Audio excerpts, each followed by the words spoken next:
rods right under where the feed line drops down from the feed point and makes a sudden right turn. And Lightning doesn't like a right turn anyway, so hopefully it will continue down. But then I have the arrestor I mentioned, which will be a second protection. And it also kind of stops the static charge, which attracts the lightning to begin with, so that helps. So with all of that together, we should be okay. And if we're not, you know what they say, XYZ if you can't take a joke. But yeah, it was a very big direct hit. It blew up everything in the house, even a TV 150 feet away that wasn't even on, but anything that was plugged in was destroyed. It blew a 2 by 2 foot hole in the side of the house, like an explosion. I went flying myself. All the nails in the window frames shot out because they were metal. It was crazy. I mean, it must have been 20 or 50 million volts. It was loud. My ears were ringing for a few months. It was crazy. Anyway, go make that chicken, and we should be good. And thank you for the signal report and for waiting for us to come down here. So we'll talk later. And that chicken sounds great. That's not the first time I've heard you cooking some good stuff. My fiance is an amazing chef, so I'm very aware of food now. 73 Brett. Go ahead, Ernie, if you want to say good night. Hello, Gordon. All right, sounds good, Gordon. Oh, my goodness. Yeah, you know, we were talking yesterday. There was something, I don't know, something came up about ball lightning or something, and I think Perry or somebody mentioned reference to your issue, but I had no clue what the heck happened. Good Lord. That is, geez, that is insane. Yeah, that's I guess what we all fear with our stations there. Jeez, wow. All right, well, I'm glad you got past that, and glad you got something else set up here, that you didn't become completely, gun shy of the hobby. But sounds good. I think somebody else just called you, so I'm going to step away real quick. I'm going to hang out on the frequency, but I'm going to run upstairs real quick, check the wood stove, maybe get myself some other kind of hydration beverage. But good hearing you, Gordon. Sounding great. And copy on the 1969-ish Adventureland. Geez, I wasn't even born then, so not to make you feel older. But anyway, 73 Gordon, catch you later. The breaking station, take it, KD2BRM with W2GOR. And good night, Brett, as well. Enjoy your dinner. Over to the breaking station. Yeah, thank you very much. I just wanted to say hello to Gordon there. Hello there, Gordon. Does this thing still sound the same, or did it change? Yeah, a little too much, 80 or 90 hertz, maybe 100, a dB or so. It depends on where you stand and how much wax is in my ears. Sounds great, though. Really sounds great, Tony. All right, well, let me just say goodbye, Ernie. Thank you. And, yeah, man, I'm lucky to be alive. Ernie, before you go, I was I heard the lightning getting closer to the house. I ran as fast as I could up the steps. There was one kaboom really close. I knew I was next. And I yanked it. Before I grabbed it with my hand, I got a pair of pliers and a towel. I don't think that would have helped me at all if I had held on. I yanked it. It wouldn't come out. I pulled it so hard it broke part of the Polestar tuner. Threw it on the floor, and something told me run like hell. That wire I was holding in my hand literally 2.5 seconds ago disintegrated. There was nothing left. The whole room was on fire. It was a little...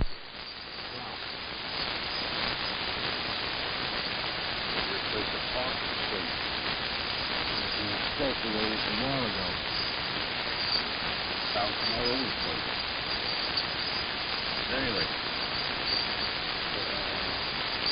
enough out of me. I gotta make my supper tonight.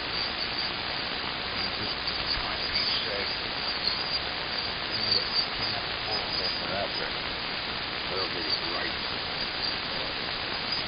W2 XR.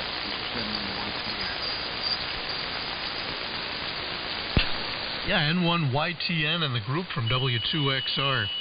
Well, I'll tell you that Globe Scout and the pair of 813s is doing the job. 120, 130 watts. That's all you need right now, Glenn. We've got a pretty good path. A lot of QSB, but you were peaking up on my R390 to about 80 dB carrier level. So it's doing the job, that's for sure. And any man who builds his own transmitter or linear amplifier is okay in my book. I'm a strong advocate for the practice of building your own ham radio gear in the classic tradition of the hobby. Well, that's interesting about the GTO. There's somebody in my town. I've only met the guy through, his car being next to mine at a traffic light. And I see the car maybe once, maybe twice a year. And he's the original owner of a 1966 silver-colored Pontiac GTO. The man must be like 82, 85 years old, I would guess. And he's always out there driving with his wife. She's sitting there in the passenger seat. Very, very nice man. And I've never had a lengthy conversation because, again, it's strictly a coincidence that I'll be driving around and he'll pull up next to me and I'll kind of motion, roll the window down, and I'll say to him, still driving that thing. It's a beautiful car. He goes, yep, I'm never getting rid of this car. Drives it very, very conservatively. And again, he's the original owner. He's had that car for almost 60 years, 55 years at this point. And I don't know what size motor he has in it. I don't know if it's an automatic or a standard transmission. But that's one car that you can rest assured that he's had enormous numbers of people offering to buy that car from him. And again, he will never sell it, and I don't blame him. But on the subject of the clutch, Charlie, it's surprising that, again, when they did, I think you said 2 major overhauls and a minor overhaul on that Kenworth engine, that the clutch was never replaced, just as a matter of, hey, the clutch is exposed, the parts themselves are not that expensive, it's an easy job to pull off the pressure plate and change out the linings and maybe install a new pressure plate or remachine the facing on the pressure plate, remachine the facing on the flywheel. So I'm kind of surprised that was never done. And by the same token, it's interesting that in the course of that engine having that kind of mileage on it, that the linings in the clutch were never contaminated with engine oil either, through a leaky main seal. But yeah, I strongly believe that it's largely the skill of the driver. And I also have been told, Charlie, that a lot of truck drivers don't even use the clutch, that they can shift gears. What do they have, like 16 forward speeds or something? They can shift gears without even ever throwing out the clutch. I would never do that in any of my cars, but I guess if you know how to do it and you've got the confidence in doing it, then there's simply no need to use the clutch. But also, with regard to what Glenn said about the throwout bearing and the pilot bearing nesting inside the flywheel, I think that a lot of older cars It sounds like 6 dB of leveling to me. You could bring was an interference fit, a press fit into the flywheel, and there was a little dab of grease that was put on there when the car was built. And when the clutch was thrown out, that pilot bearing, of course, is the wearing surface for the main shaft on the transmission. But then they went to a lot of manufacturers later went to a needle bearing, which I guess they considered to be of longer life.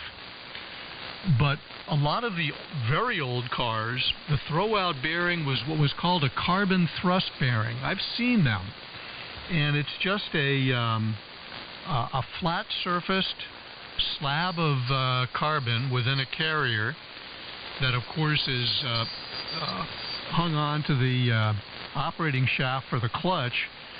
And when you depress the clutch, the facing of the carbon throwout bearing contacted the surface on the pressure plate, and the clutch was thrown out. And with the carbon thrust throwout bearing, you could never, stand at a traffic light or a stop sign with the clutch depressed, because the throwout bearing would wear out very, very quickly. But then the manufacturers all switched to a roller bearing for the throwout bearing, and even still, I still wouldn't trust the roller bearing in terms of keeping the clutch depressed for long periods of time. I would always still treat it like it was a carbon thrust throwout bearing. And in my old VW, which is still on the original clutch, it's a 1957 VW. The engine's never been out of the car in that car. That has the carbon thrust throwout bearing, and it has, again, that bronze bushing that's pressed into the flywheel, just like a Model A. That's how they did it.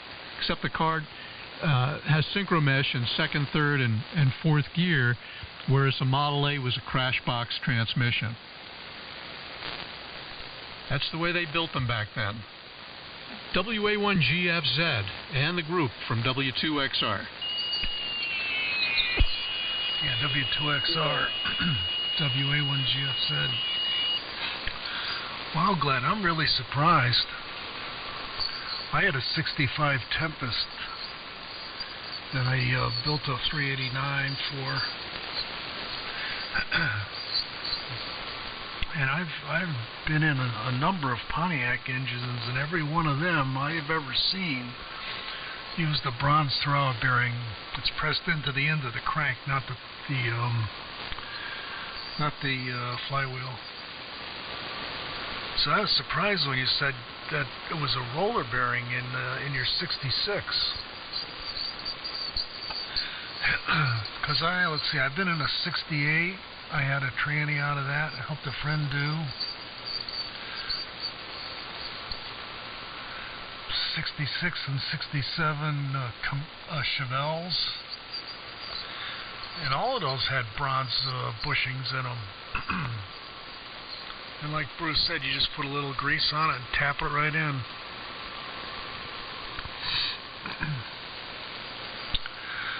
So I would think that'd be a heck of an environment for a roller bearing.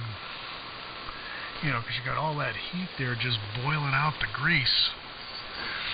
So I wouldn't be surprised that it eventually seize up. There's no real seal there. I don't think you could get a seal in there with a bearing. And with all the vibration of that input shaft dancing around, I would think it'd beat the thing to death. At least the bronze bushing had a thick wall on it. The wall was probably, about 3/16 of an inch. So it had some beef to it.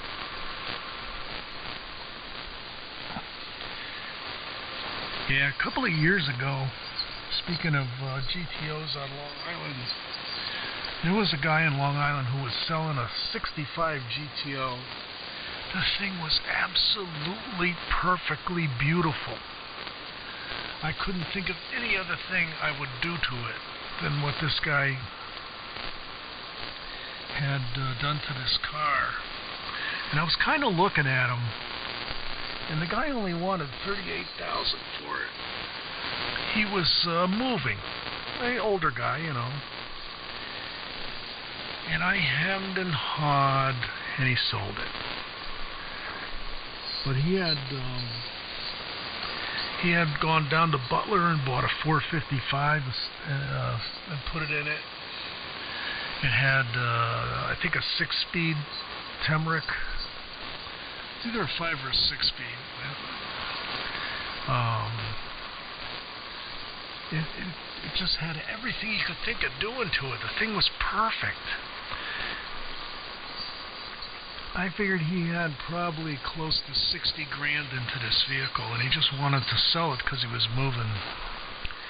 And had I known what I know today, I would have jumped in the car and gone and ridden down to New York that day and bought it. And I haven't seen a deal that good since. And I've kind of lost interest in doing it because you see a lot of these cars, they're rust buckets. They show pictures of the underside of the car, and you can tell they're just all sprayed over with tar. And anything good, they want 80 grand for them. So it's crazy. It's crazy what people want for these things, but they're getting it. But I would think in the next couple of years, the draw on those guys are going to start waning. As our generation starts fading away. But in retrospect, I would have snapped that car right up.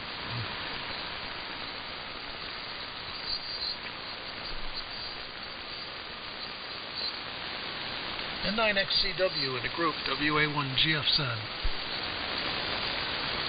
WA1GFZ, N1XCW. Well, the one thing about that little pilot bearing at the front of the pilot shaft that is a little different on a tractor-trailer transmission where the transmission is rated for 146,000 pounds of torque at 450 horse and 1,800 RPMs, and that's about a 3-inch diameter ball bearing set, lifetime lubricated and sealed. And the flywheel, some of my bigger engine trucks, the flywheel was 150 pounds, and the clutch assembly, which had to go in to the flywheel all in one shot, consisted of a pressure plate, a first disc, a center plate, and a second disc. And I had to build myself toward the end when I was getting older. I had to build myself a special jack to put that up into the flywheel because toward the end, I just could not do it anymore. I forget what that thing weighs, but when it's all packaged up in a box, it's all I can do to pick one up and put it on the tailgate of my truck. Never mind me trying to balance all the pieces together at the same time, stand it on edge, on your knees, on the floor, under the truck, and push it up and stick it into the flywheel. It just isn't going to happen anymore. But, all my years of driving, I only ever had one clutch fail, and that was in a 67 Plymouth Belvedere station wagon. And it was slipping when I bought the car. I nursed it along for about a year before I was on Route 195 in the city one day in Providence, and I put my foot on the gas to pass somebody, and it cut loose and it never grabbed again. I guess the last little tiny bit of lining that was holding gave up the ghost. As for using the clutch or not using the clutch, well, my fleet had 18-speed Road Ranger transmissions, and my boss or myself would road test an applicant coming in to drive, and we both had the same theory. If they use the clutch to drive the truck, we don't need them. That's my theory on that transmission. If you need a clutch to drive an 18-speed Road Ranger, you don't need a job with this company, because that's abusive as hell on the clutch. Those are the guys that were able to burn a clutch out in 150,000, 180,000 miles. The guys that never use the clutch and use it gingerly to take off from a stop, you never replace a clutch in those trucks. They last for a ridiculous amount of time. And we weren't lightweight haulers. All of our trucks were permitted for 100,000 pounds EVW. We had the overweight permits for every piece of equipment because all of our loads were 100,000 pounds. It was liquid tanker loads, and a lot of weight. But a good driver, clutches don't wear out. Guy rides the clutch out on takeoff, or if he uses the clutch to shift the gears, yep, he'll wear it out. OD Glenn, N1YTN, N1XZW.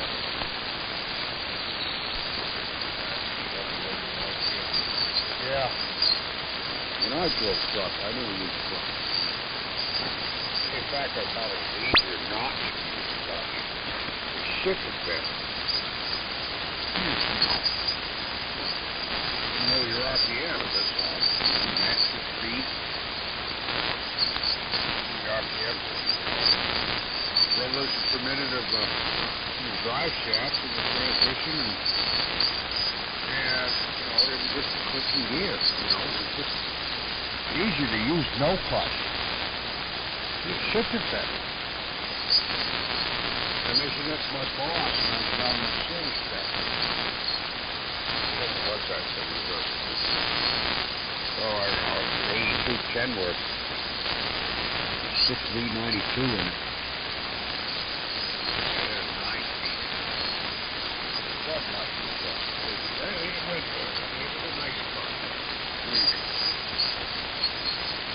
When it broke it. That was my service step when I was doing well. I mentioned him, I said, it'll shift better without a clutch. Except to use the clutch. Okay. Well, he didn't have to ride with me, so I never used the clutch. Yeah, I used it for the neutral. Put the foot on it. I haven't used them quite a long time, but that's basically yes. Oh, and I also have that Italian. Can't think of the name of it. It's an Italian radio. I forget the name of it. It's a pure P type radio that I run into a small amplifier. It's about 100 watts. Interest, so I kind of turned him down on that for the time being. But anyway, nice to be wanted, but I need a break. Anyhow.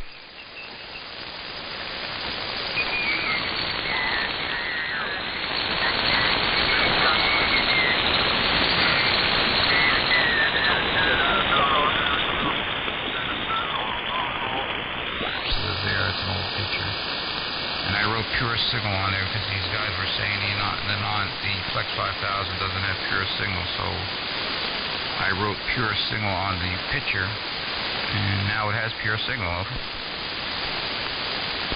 Oh, how did you get pure signal in it? It doesn't. I mean, I wrote it down on the writing in front of the radio. It just says pure signal. Oh, okay. W2GOR with NY3R. I gotcha. He's a comedian. Yeah, pure signal takes a little bit of the audio out. If I switch over, you'll hear it. We talked about this the other night. So this is pure signal, and I dropped down about 15-20% in audio level, but it's a little cleaner, less IMD, but you can see the asymmetry, which gives it some loudness, quote-unquote, is gone.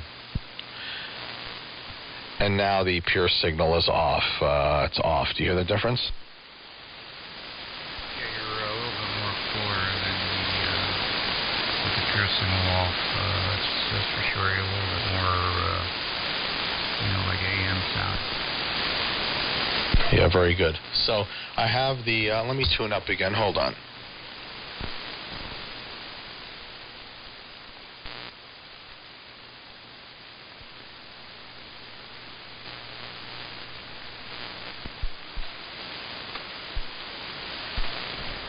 Okay. I'll be tuning a lot, right? I'm in the open wire feed line club. But that's okay. I love it. When you get this thing right, Tony, you can put an RF sensor right next to the cable and it barely picks anything up. I had it that balanced last year. We'll get there. I'm going to sell my 6700. I wonder what I can get for it. Is there still a shortage out there of parts, or they're catching up? I really don't know, Gordon. I don't know. You might want to ask Dave. Dave knows a lot about them flexes. I don't know. I'm sure you'll be able to sell it fairly quick. I think. I don't know. Who knows? N2LJO. N2LJO, go ahead. And my sweetheart is calling me on the phone. I'll turn it over to you, L2LGO, pick up Tony, and I'll be back. W2 Good Old Radio. Yeah, okay, Gordon. Very good. I just got off the phone with my wife. So we had to figure out what Chinese food we were having tonight. And she told me what time to call it in because she's at her mother's house. So, Tony, how the heck are you? What's going on? I'm on my very yellowy sounding Icon 7610 that just might be going back to HRO. I'm going to call in this week. We'll see. Oh, yeah, what are you going to get then, George? It's good to hear you. We'll say hello to you. Hope you're doing well, and you sound good. Your signal is strong. I can understand you, so you're doing a great job. If I do anything, it would be the Kenwood, the 890. I've had Kenwoods all my life, you know, and for want of $800 at the time, the difference, I got this radio. I also got this because it's truly an SDR, and it has a second receiver, and it also fits where the 870 was, and the 890 will not. I'm going to have to reconfigure part of my shack here in the house. But, so those were the reasons I got this radio. And it's not horrible. I mean, there's a lot I like about it, but there's also, you know, a few things that I don't like. And I am going to obviously take a hit. The question is, how much of a hit am I going to take if I trade this in? See how it goes. And Gordon, that was an ELAD radio. I'm sorry, that's the radio I was trying to think of, and I just thought of it. Sort of getting like, I hope I don't get like Biden. Don't know what day it is, but anyway, or I know what year it is, I should say. But anyway, George, it was very good to hear you, and I did watch Trump last night. He was a little bit of it today, rather, and he was fantastic. Big crowd. He looks great. Nice to see it. Nice to see an intelligent guy speak. I'll be right back, guys. Sorry.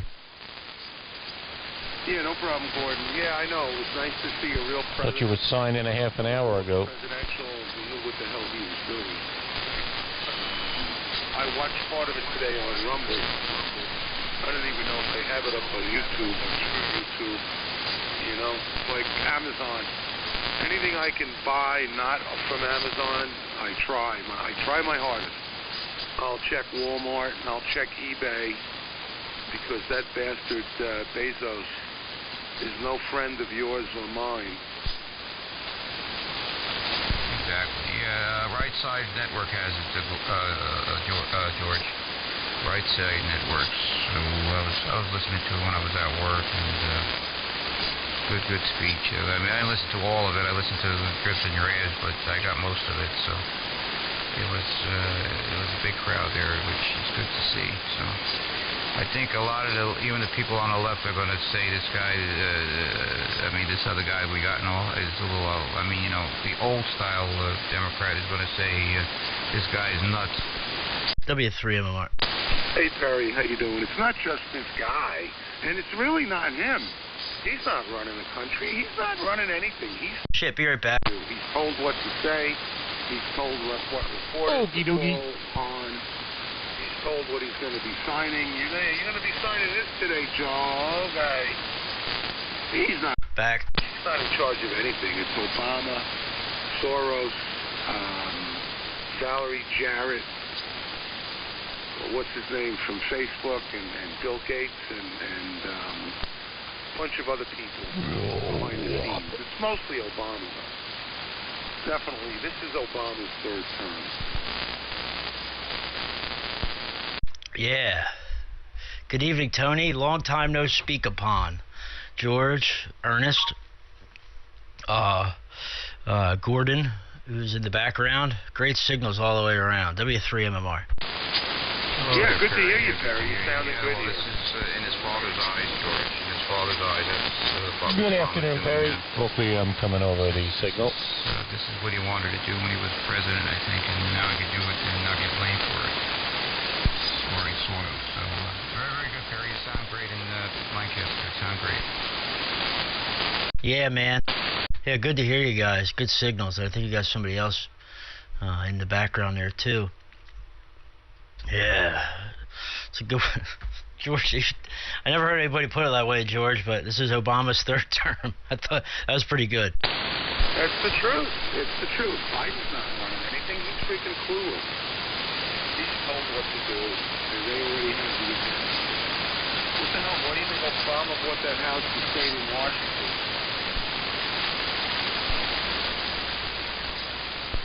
He bought a house. I don't know the story about that. Bastard.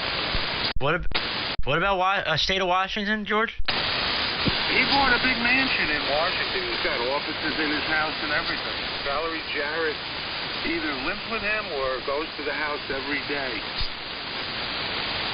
Oh. I got you. A lot of hand-holding going on.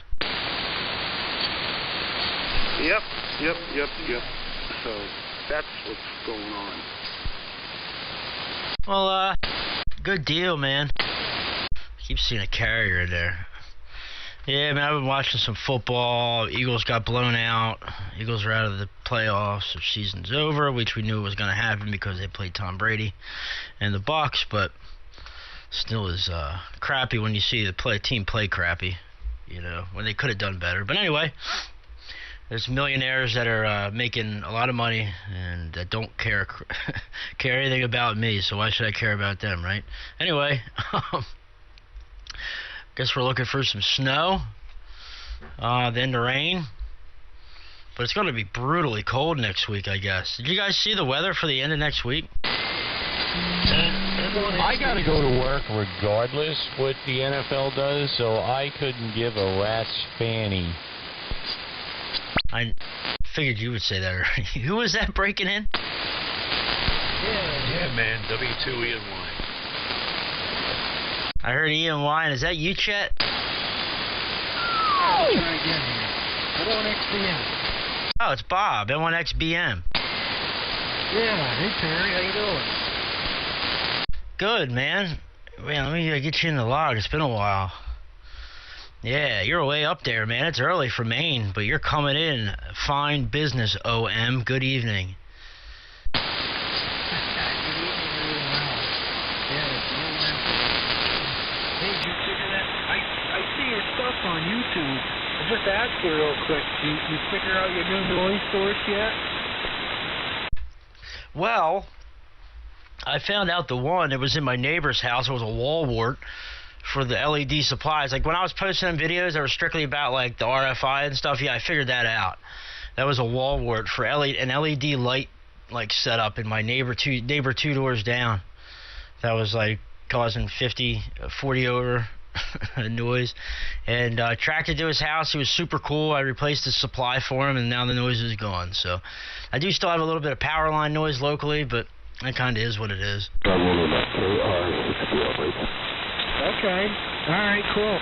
Yeah, I know there's other people in here. I had something similar like that. It was like a light in my daughter's room, an LED, like Christmas lights that she was playing with. And it's funny how that stuff, it only wipes out the handband, you know? All right, well, very good. I know there's a lot of other people in here, so Yeah, man, you gotta watch. These consumer electronics nowadays are crap for us guys. Yeah, good evening to all. W3MMR. Yeah, Per, I got a noise here from a neighbor, but it's notched out. If I follow it on the SDR, it notches out on the amateur bands, but it's not notched out on 11 meters. So if I want to play around there, it's like an arcing. It sounds like a cordless battery charger. It's annoying, but I don't really fart around there enough for it to be annoying. But yeah. Anywho. Who is the other station?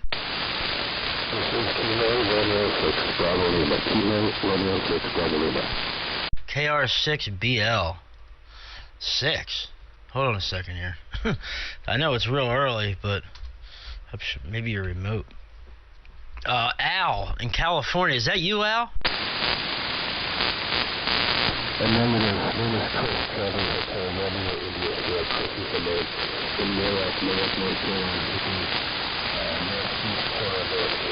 just reading this article just 19.2 online, and I thought I would give it a check. So glad you come back to me to give me a single report the location. That'd be great. Oh, okay, cool, man. Well, the name's Perry, Papa Echo Romeo, Romeo Yankee. We're here in Philadelphia. And, man, you're good. 15 over S9 here. The audio is a little muffled. Something going on there in the audio, but, I mean, really, Q5 copy here locally. Chris, go ahead. Hello, Chris. Thanks for that. I think I'm probably going to have the microphone this way. It's just a nice fix. You don't have to say, I don't even know how to do so. I appreciate you coming back to me. Hello, everyone. And thanks for giving me a good check on my other system today. I still got some stuff to do to kind of clear it up and do it the way I want to, but I appreciate you coming back. So nice to meet you. And I'm going to be listening to you and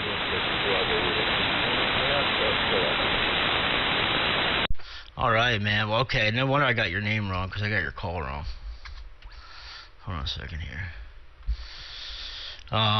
Chris. Okay, I got you there now. Hold on. Give me 1 second here, Chris. Sorry, guys. Well, real good to hear you, man. Yeah, thanks for jumping in. Just want to make sure I got your call right in my log. Oh, you're down in Currituck County. I lived in Southeast Virginia for quite some time, man. I lived in a station in Norfolk, Virginia Beach, and that whole area, and used to do a lot of fishing down on the Tar River. So, cool stuff, man. Well, good to hear you, Chris. Thanks for jumping in. Good signal out of North Kakalaki tonight, and it was sounding great. KR6BL, W3MMR.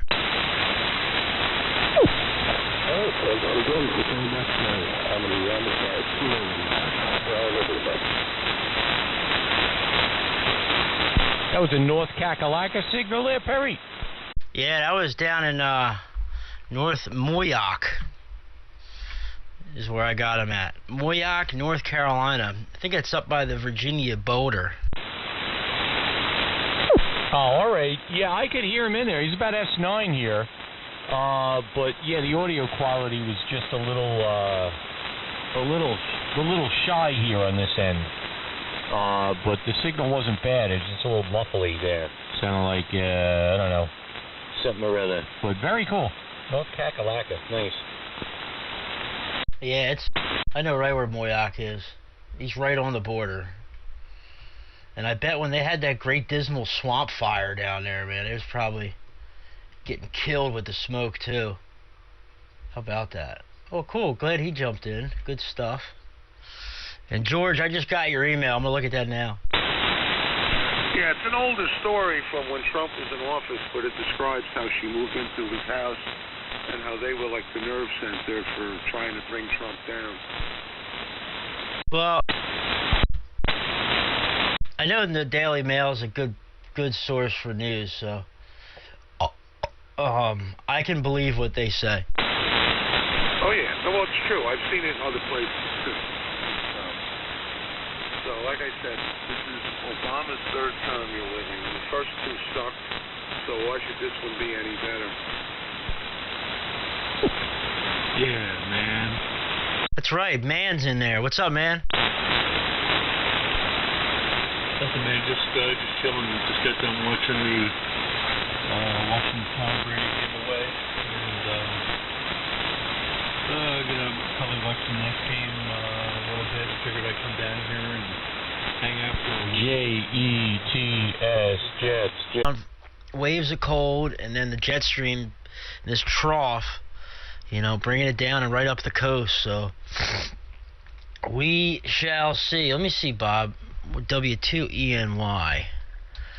Let's see the weather forecast for Cornwall and Hudson, New York. What do you guys think it's going to be there tomorrow? I say you're going to get, I don't know, 10 inches? 8 to 10. What do you think there, Bob? Let's see what it says. Hold on. Cornwall and Hudson, right here. And boom, boom, boom. Lots of snow. I'll be back into LJO. That's the official forecast. We're supposed to get up to 8 up here, but it's going to get up to like 42 degrees and push the rain. Yeah, I was just going to say that. It's supposed to be 34 degrees at like 11 o'clock tonight. They said it's supposed to start at 7. Now it's supposed to start at 9. One site says 3 to 5, one site says 1 to 2. So who the hell knows, man? And it's going to be a washout by the morning. You're going to go to bed, you're going to wake up, and it's like it never happened. Well, right down the bottom of my right-hand corner of the computer, it says snow coming.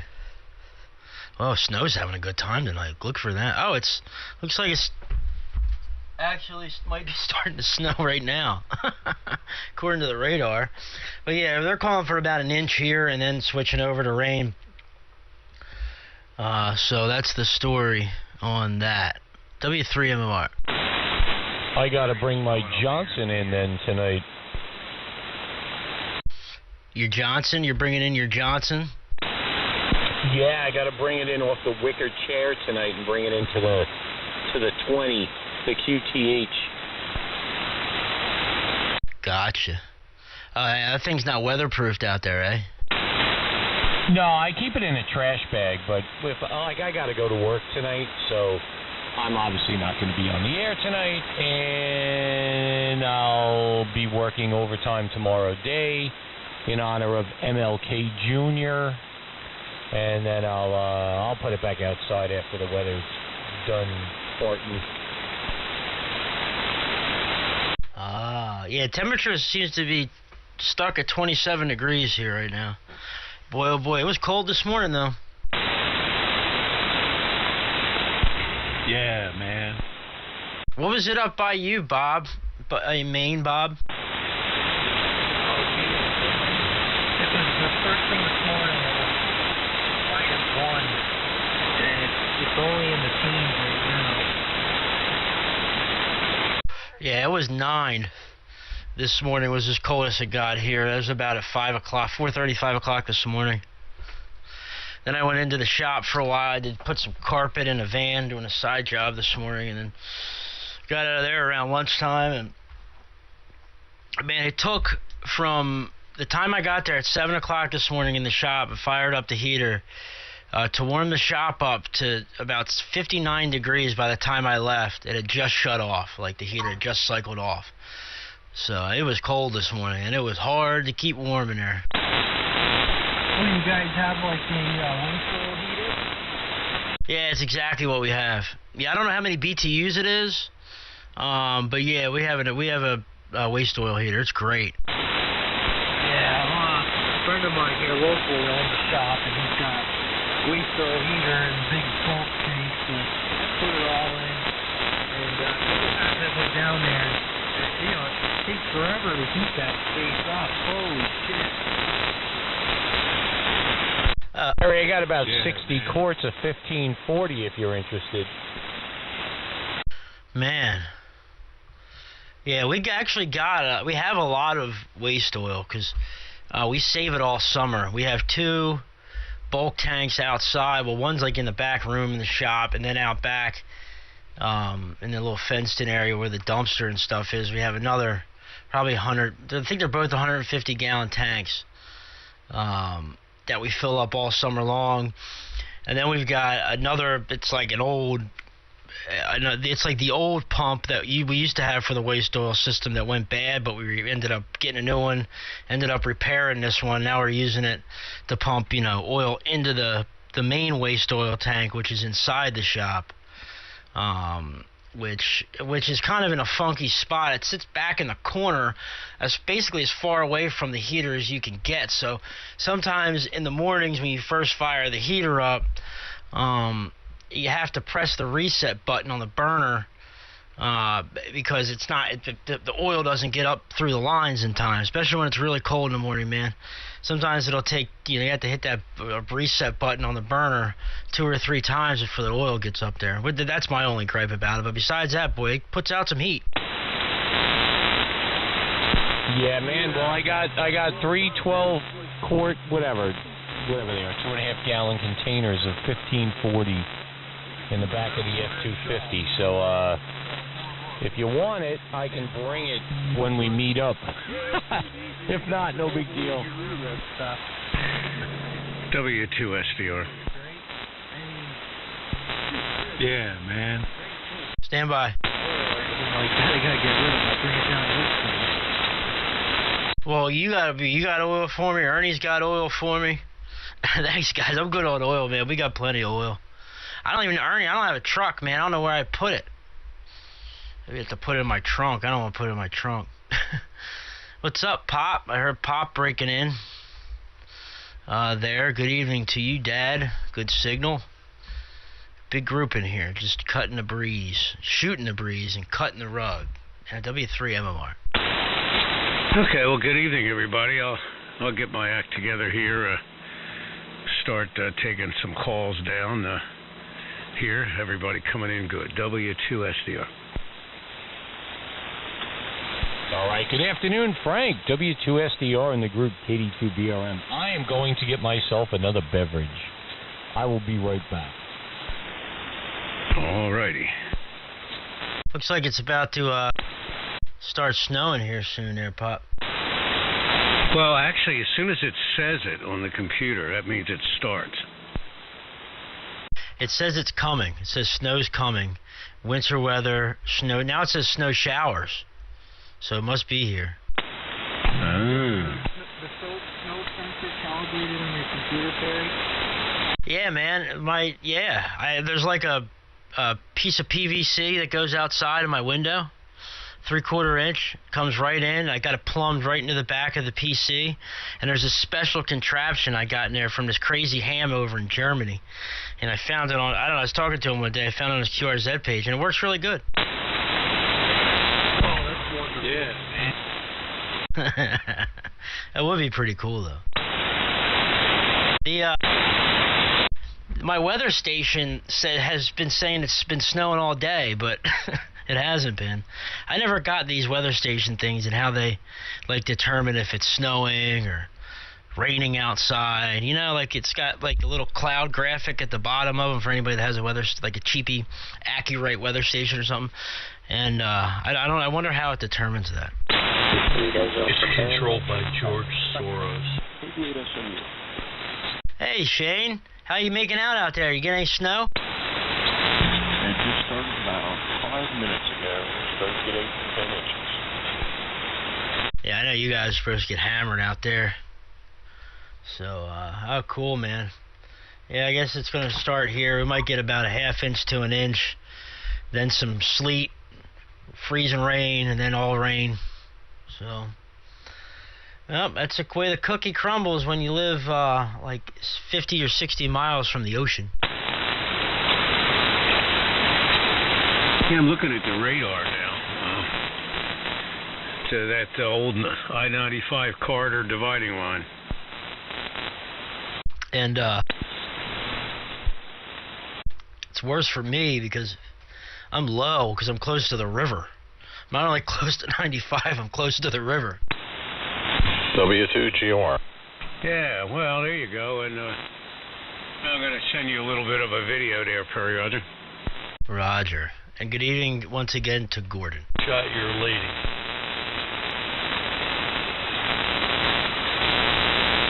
Yeah. How you doing, Perry? Yeah, man. Hey, what's up, Gordon? I'm good, man. You know, trying to enjoy my evening. What's going on? I put a new antenna up about an hour ago. Seems to be working a little better than the off-center fed used to. Ladder line, so it seems to be more efficient. I'm seeing some improvements. And I'm seeing also a lower noise floor, which is something I was looking forward to. So, how is the signal? Strong. Very strong. You were always very strong. Maybe a little bit of an improvement. But to me, I'd be lying to say if I was being honest about that because I don't know. You're very strong. I would, if anything, like you said, expect to see, with your ear to see a difference in what you're hearing. Because especially to us, man, I don't think you have to worry about any lack of signal. Yeah. I think it's more efficient. Hold on a second here.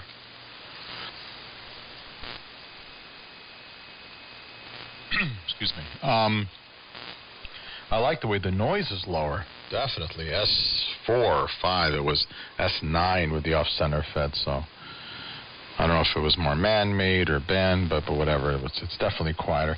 It is resting on metal roof of the garage, which is so stupid. But it got so cold out there, Perry, and I've been out of bed really for 40 days, so it was the first time I ventured out, and it was exceptionally cold because I hadn't been moving after surgery, so I had to get in. I was already out there for 45 minutes, but not too bad to put an antenna up in that short time, and works well, and just got to get it away from the metal so it'll be truly balanced. So I got a little RF in the shack because of that imbalance, especially on 40, just a little bit, but less than the off-center fed, less than that common mode. So pretty happy with it. Thanks for the good report. You're 35 over and perfect audio. W2GOR. Thanks, man. Yeah, you got your audio, I think, where you want it. That's for sure. Good signal, man. Well, real good. Yeah, my antenna, I was running 600 ohm mobile wire fed, 125 foot inverted V. Well, if you want to call it an inverted V. The one leg's about 30 feet off the ground, and the end of the other leg's about 10 feet, 15 feet off the ground, and the legs are kind of pulled off, you know what I mean? They're not, the antenna's not directly in line, kind of pulled off to fit it on my property here in the city. But it's up about 65 feet. And I remember I started off at this property with a G5 RV, and I was like, cool, man, I'm on 80 meters, this is working. I put out a decent signal. And then put up a coax fed 80 meter inverted V, but that was only up about 25 or 30 feet. And then I put this up with the Balanced L Network, homebrew Balanced L Network antenna tuner, and it's just been gangbusters. It's been such a big improvement, receive and transmit, and obviously I can get on every band with it. I don't have to have my whole yard's not all cluttered up. And you can probably, if you're running a Balanced L Network, which I think you are, they'll probably work on 160. I don't know how it's going to handle 350 watts of carrier, but I can run with if you look at my tuner's ginormous. I mean, I run 200 watts of carrier on 160, without a problem with this short antenna. I get out just fine, and can hear just fine. And got good signal reports from Florida all the way out to Wisconsin, all the way up to Maine. So don't hesitate to try it on 160. I've got one leg on the floor and the other one on the leg of the chair. Okay. Yeah, man. What are you, Mrs. Robinson? Yeah, that's me. One leg, one leg on the platform, the other one on the train. Cuckoo, could you?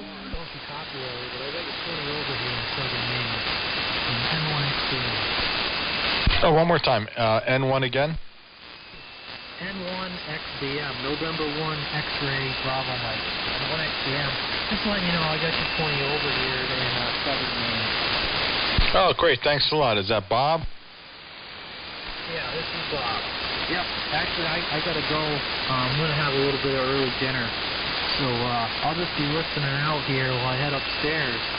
But good talking to you guys, W3MMR, W2SDR, W2GOR. I know I might be missing a few if anyone's faded out. But good talking to you guys. I'm just going to have a little early dinner. So I'll just leave this old bucket of both N1XBM. Thanks for the good report, Bob.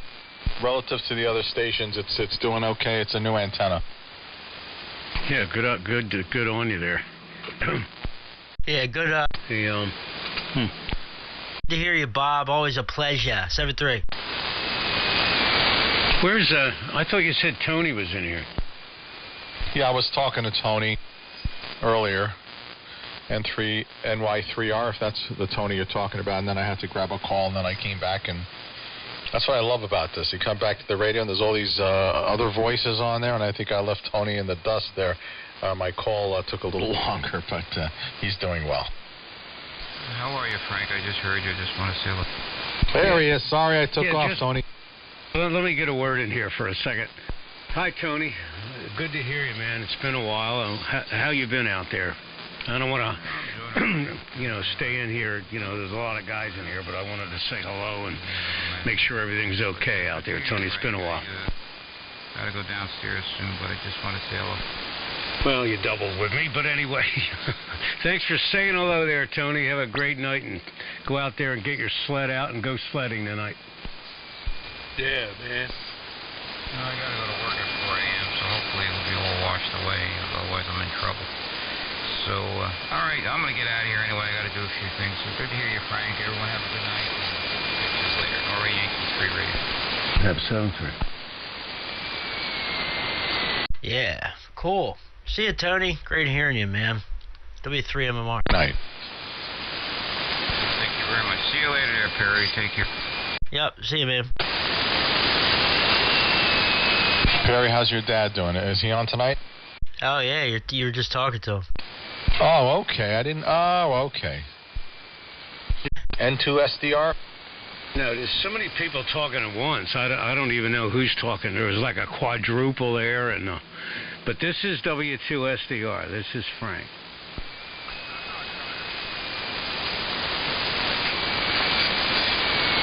And now nobody's talking. Okay, well, anyway, that's me. Okay. Do I have it? Okay. I have it. Maybe we should go to Vox and sideband. Anyway, Frank, good to hear you. You sound great here. Strong signal, great audio. Thanks, Gordon. I'm on my rice box tonight, my little ICOM 718. And, just a bare bones station trying to get by there. Go ahead. That's a 718? Yeah, little 718's got the Domulator mods done to it. And that's what you're listening to. Broadcast station, I mean, great job. Well, I'll play it back for you. Not that you asked for it, but here it is. Here's playback. And, just a bare bones station trying to get by there. Go ahead. Wow, over to you. I love that clip. I can't believe I said that. You just running the Baby Driver too, Frank? The Baby Driver? No, what do you mean? Just a 718 and my AL82. Think about it. It's running your Baby Driver, man, into the big box. Oh, okay. Well, I'm not the... I'm an old guy, man. I'm trying to keep up with you young fellers. W2SDR. Yeah, that's what we're talking about. Take it to Channel 6 and run the Baby Driver. Yeah, did you ever see that? Did you ever see that movie, Baby Driver? It's a great movie. Yeah, it is. Nah. Oh, man, it's a good... Man, what car scenes in that baby, man? Oh, I thought it was about a one pill. No. That was my first, when I first heard about that movie coming out and heard the name of it, my first thing was obviously thinking about radio. I was like, God, how could they name that Baby Driver? But I guess it's a pretty cool car movie. Oh, have you seen it, Perry? No. But I've heard of it. Definitely heard it. Oh, man, you'd love that movie. It's really good. See if it's on Amazon Prime, because you get that for free. But even if you got to pay $3 or $4 for it, it's definitely worth it. Frank, what is the mod called for the 718 again? It's the Domulator mod. Domulator. Okay, I never heard of it. Wow, and that's the radio with the speaker on the front, if I recall, right? Yeah, it's got the speaker in the front. It's a big selling point of the radio. Front firing speaker. It makes a difference, It doesn't have that distant reflecting thing. I hate those speakers on top of radios, personally. That 718 speaker sounds good on it. I'm telling you, Gordon. That thing is a little hi-fi in a box for cheap for AM, real good for us AMers, man. It's not hard to make them sound that way. Well, I mean, it's not easy. You got to have the right things to do it, obviously, but and the wherewithal, I guess. But I guess in the grand scheme of things, of other rice boxes, it's easy. Yeah. Man, I want to download the Domulator mods. The 718 and the 7200 are pretty close to each other, so I would like to do that in the 7200 and put it on the boat. 7200 is far too sophisticated and expensive of a rig. The only mods that this will work on is these $500 radios. All right, well, I got to check it out, man. I got to Google it or something. How were they able to do a, this is W2GOR for ID, how were they able to do a mod, forgive my ignorance, with all the surface mount technology out there? I mean, a guy came along with something to plug in or tap in or solder in? How does that work exactly? Well, number one, I came up with the mod. And number two, it doesn't require any internal changes, component changes within the radio. Well, I'm looking at the AM selectivity, which is obviously the receiver, which is 6 kilohertz, right? So how are you able to, I mean, ICOM has a reputation of 2.8 kilohertz on pretty strictly on transmit, right? So did you just open that and that was it? No, first of all, the radio is, I believe it's 2.7 or 2.6 for sideband, but it's 9 kilohertz receive on AM. I'm on the ICOM site. It says selectivity sideband 2.1 kilohertz, less than 4.5 kilohertz, more than 6, less than 20. This is the different, yeah. But so how did you open up the, I don't know if you want to talk about it. Maybe it's boring, but to you guys, but I just find it fascinating that you were able to open up the transmit bandwidth that wide. It sounds like broadcast. Well, it's about 4.5 to 5 kilohertz audio bandwidth. It requires a precise alignment. Alignment is very important, the adjustments you have to make, number one. Plus you have to feed in precision regulated, well-filtered negative voltage into the accessory jack, or I'm sorry, the ALC jack on the rear of the radio, which is not easy to do. Okay. Also, I'm using a Shure SM7B mic, a 528E mic preamp processor, and an Innovonics 223. But the radio still performs extremely well with a mic right into the front if someone chose to use it that way. So that's the rundown. Beautiful. And are you in the field of electronics? No, I'm retired. I used to be. I'm a hack when it comes to electronics, okay? I started off in electronics, but then got into building maintenance and drove a school bus for 14 years. Now, the school bus driving taught me the most about radios. Really? And the electronics, like, I don't know how to pronounce it exactly. I'd have to hear the name again, but that sounds like some type of broadcast-friendly multiband compressor or something, I presume. Yeah, Innovonics, INOVONICS 223. And, yeah, it's got a 3-band audio compressor. It's got bandwidth limiting, brick wall bandwidth. You know, it's an AM broadcast processor. Actually, it's a poor band's OR band, let's put it that way. So the whole combination works with this radio. But you could, I mean, I could let you hear the radio with a hand mic, and that came with the radio. Do you want to hear it? Yeah, sure. I mean, it's one of the best transmissions I've heard here on AM radio, so that's great. Wow. I'd love to own that radio and get that mod. Snowing here. Okay, let me, hold on a second. Okay, this is the hand mic. The hand mic that came with the radio, over. Yeah, and I can hear it still has the potential to be as good. Yeah, I hear it. Yeah, so this is the ICOM hand mic. And that's it. No EQ. The radio has no EQ, and that's it. So there you go. So you do some type of thing with the AGC, and then the rest is through the mic jack. Is that the two inputs that are necessary to make this work? Yeah, ALC. Drop me an email. I'm good on QRZ. I'll send you an email. I would love to do this, yeah. Yeah, okay, will do. Sounds fantastic. Yeah, that ham like you know what it sounds like that? I didn't hear this the other day. It sounds like how do I put this? It sounds like the mic is at the back end of a long plastic tube. You can hear the audio bouncing around inside the plastic.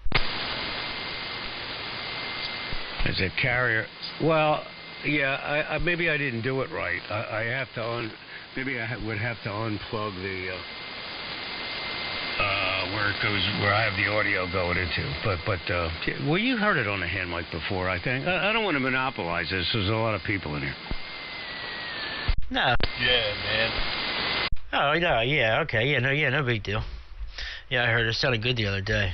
Sounded great now. You mean whatever? That's faux show.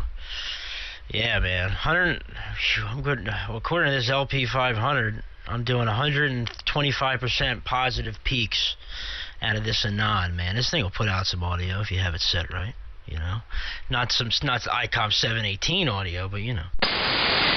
The trouble is, yeah, you Frank, spend it too much sounds money like on that radio. either you're talking a toilet paper roll or like 80 meters when it gets a little echoey at night. Yeah. It's snowing here. We got a good coating on everything. That's a good description of the sound, yeah. Almost like he was speaking to the back of a mic or something. Toilet paper mod on the MC50 was the greatest thing invented for the Kenwood radios. That's the toilet paper mod, Frank. That's all. Just label it that way. Go with it. Run with it. Take it. Yeah, I remember they were doing that to those Kenwood mics and then blocking the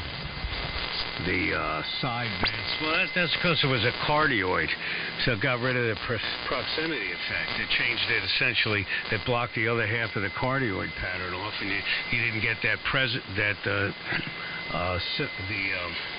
proximity effect, so it got rid of the mud. Yeah, it was great, man. Throw a little 1-inch piece of toilet paper roll on there, or substitute some electrical tape. Man, that was the balls.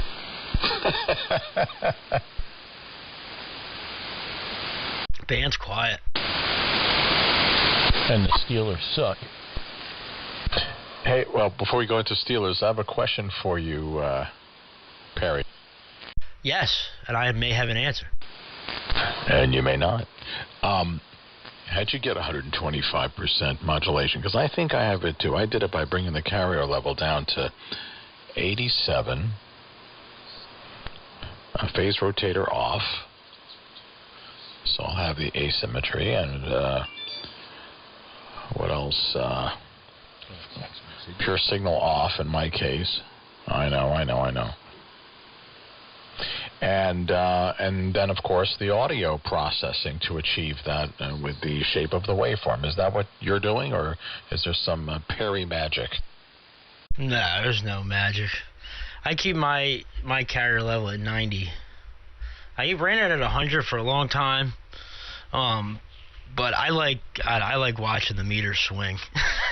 I'm just being honest, you know. So I put it down at 90, and I mean, I don't know if I'm running a phase rotator. I've heard you a lot of guys, you know, not like to run it, but it took me a while to get it, I guess, adjusted right for my voice and to where it didn't, like, you know, it didn't take away from you know, from what I was hearing.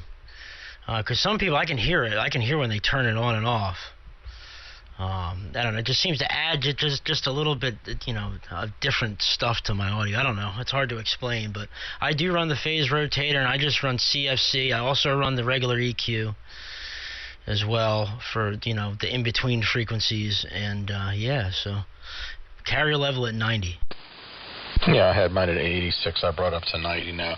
I heard some receivers pick me up with a little bit of that double sideband sound when they sent me some audio. And thank you, by the way, for sending me the audio. Yeah, so I raised it up there so I don't have that slot bucket thing going on. But yeah, on the phase rotator, I think the frequency selection, which I raised to 800 and the stages to 16, helped that a little bit, so maybe you did that. But if you recall, I did sound metallic when you and Clark were on that night, so I turned it off, but it's something I can work on. Yeah, very good. W2GOR, I'll let you pass it around. Yeah, there's a couple of other things that could affect those positive peaks. Number one, it's your EQ. Okay,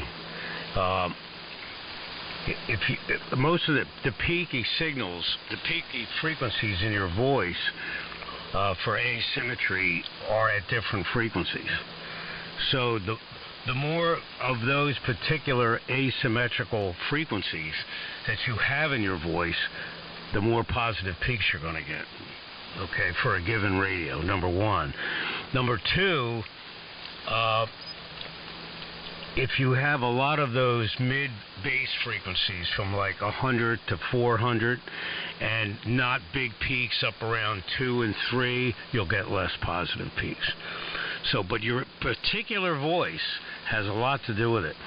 A lot of hams don't realize that. Back in the 30s and 40s, when the AM broadcasts were really big on asymmetrical modulation, they'd look for radio announcers. Okay, radio announcers that had a lot of natural asymmetry in their voices. That is so cool, man. How did you pick up this knowledge? Just by reading and doing, right? Well, I've just been around a long time. And that's when Kahn was his name, K-H-N, that made the first passive voice rotator. And what they did, that started in the 50s, they would put that in so everybody's voice would kind of be smoothed out, okay? So they didn't have to look for asymmetrical voices. But there's a lot of information on the internet about all that, but that was true back in the day. So you and Perry could modulate the same rig, and one or the other could have far more positive peaks than the other guy. That's knowledge, folks. W3MMR.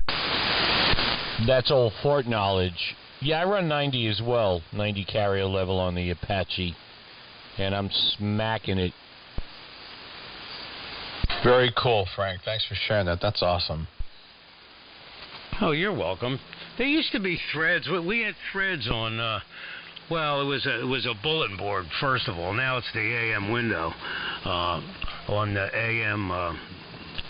Phone.org, I guess it is, and there's a lot of threads that go way back if they're still on there. We went through all that stuff. What's that fellow in Virginia? That guy K4. Do you know who I'm talking about, Perry?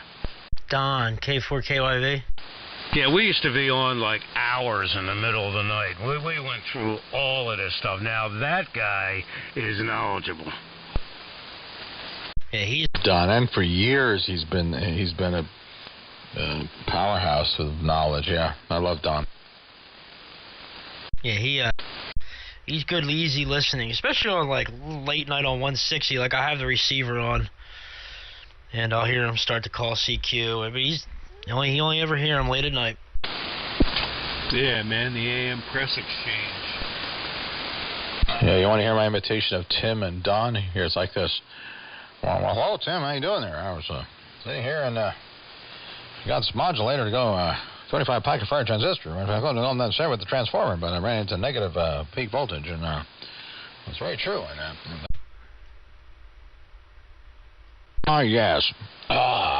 Yeah. Well, fart gas technology will bring that up to a more positive one.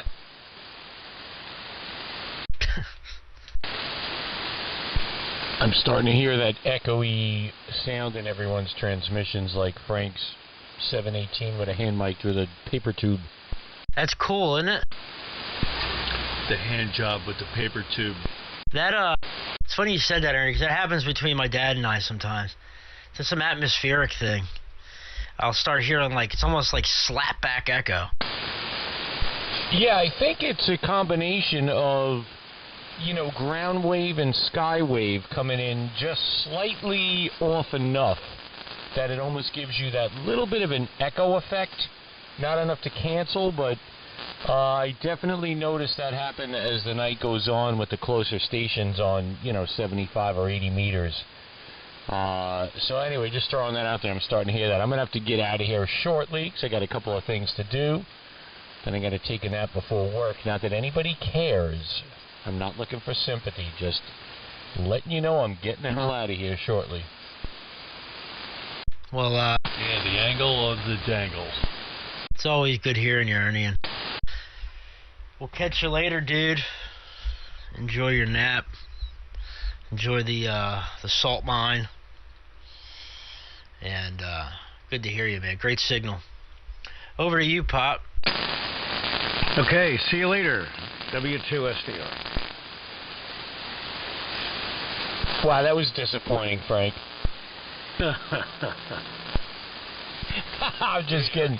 No, I'm going to get out of here. You guys have a great night. Enjoy the rest of the band conditions. I got to do my Sunday night routine here.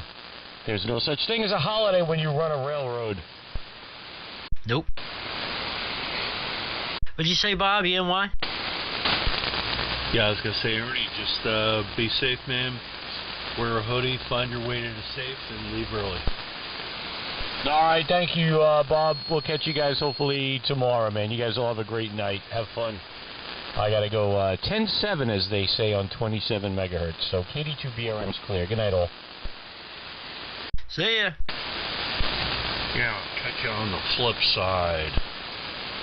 See you, Ernie. Good to hear you, man. Have a great night. W2GMR.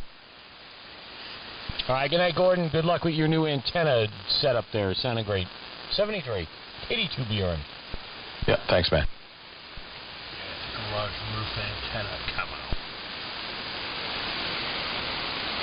I did that intentionally for a 468 microfarad coy resistor coupler of the 7th harmonic. Oh man, you should have just gone with who's that company? I remember QST did a thing on it, and they like X-rayed the box, and it's like, yeah, we got you. It was like Alpha Delta or somebody. They used to be known for like tower mounted, like sloper antennas with like some funky terminating resistor, and they came out with a dipole. The freaking dipole had like a 50 ohm resistive or non-inductive resistor built into the feed point. What a freaking riot! In the recording studio, we had a thing called the Dangerous Monitor ST. It was basically a switching system and to switch between speakers, but instead of a variable potentiometer for the volume control, it was an electronic controller that would go in steps with relays for every 2 or 3 dB, which is what every studio has. That's really high end. And so there was one knob on there that Chris Muth, the founder, I believe, of Dangerous Audio, is purple. I forgot what he called it. He put 2 or 3 letters there, some acronym, and it does absolutely nothing but lights up purple. And he did it to make a statement, because many times in the studio, not to fool the client, but inadvertently, I'd be tired and I would have my finger on the wrong EQ. I'd say, do you like this or do you like that? The guy would say, oh, no comparison, man. The second one is much cleaner. And I looked and saw that I was on the wrong channel and nothing happened. So he put a button and manufactured it. This is just like the bullshit button. All right, you want to hear a similar story, and this might qualify as an old buzzard if you let me do this. If I let you do it, fine, I don't care. So did you fill out the buzzard form? Go ahead. So here goes. This is back in my RFID days. Okay, this is back in the late '80s, and let's see if I got. These are the carriers already. Go ahead, yeah, Bob.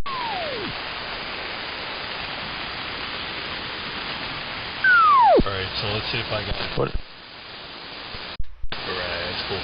Yeah, back in my RFID days, okay? When I joined this company, Eureka Systems, all right, it was RFID, we did like road loops, and we did like transmit and receive loops and panels, and it was basically the spin-off Sensormatic. It was like embedded in SEER with low frequency theft detection and stuff. Anyway, we ended up turning this into EasyPass, believe it or not. We were one of the vendors that we considered for that early on, and these guys, we had I had these rub loop antennas that I built, and we would actually cut pieces of the street apart with a diamond blade, and we would install this. I think it was Belden 9438 or something. And shit was the greatest antenna wire going. I still have a 1,000-foot roll here at the house, and that's what I'm using right now. But it's up in the air, and it was like 104 strands of like number 34 tinned wire with an 030 hard PVC jacket on the outside. And okay, that was the road loop wire that we used, but I had a tuning box that had a toroid in it and some orange drop high voltage capacitors in there, and we had a lot of sparks that went in there. And the guy who was my boss used to use a spectrum analyzer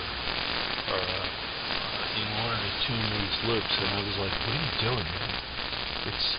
It's about current, and it's about the loop." And the guy didn't get what I was talking about. He was a math teacher in Midland Park High School, and I come in there in the late '80s. And I put the disc on all this spectrum analyzer junk, and I went to Coilcraft, and they made these current sensors. They were rated at 100 kilohertz. So we're putting 132 kilohertz through this thing for transmit, and 66 kilohertz on receive for the RF tag.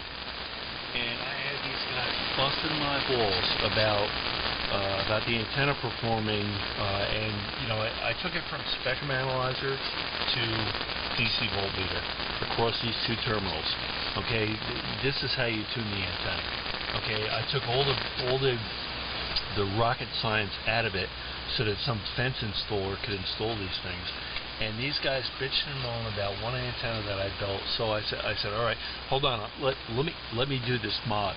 And I went and I put, instead of one, like a single wire going through the center of the current sensor, I put like 3 turns on this thing, and I put it through. And these guys are like, "Oh, your antenna's performing much better. We got so much higher voltage out of your detector now. Oh, this is great." Anyway, it's the biggest sham, and it's the same story. That's crazy, dude. I didn't know you were that involved with all that. So dumb in industry. You have no idea. Hey, hey, Gordon. Sidebar question. I heard you were like an SWL for a lot of years, like I was.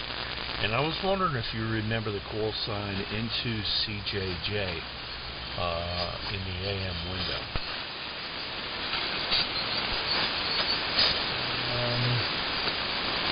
Wait a second. My still had a problem here.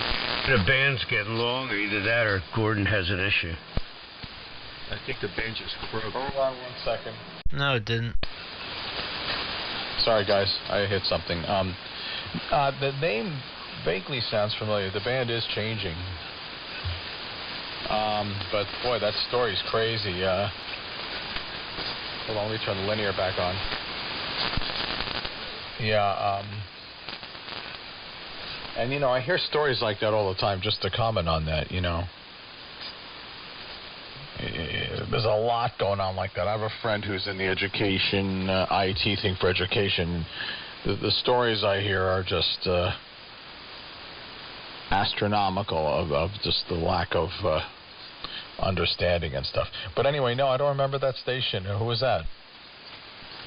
That was me. I used to be on AM a lot. Like when I had a Johnson 500. I lived in Jersey for a while, and I moved up here, and then I moved out to Pittsburgh. But I was here from I was on AM from probably 83 to like 89 until I moved out to Pittsburgh, and I was pretty regular on here. And I had just heard through the grapevine that you were a big shortwave listener, and anyway, I was just kind of curious. Oh yeah, amazing. Okay, cool. I probably did hear you. You know, Tim and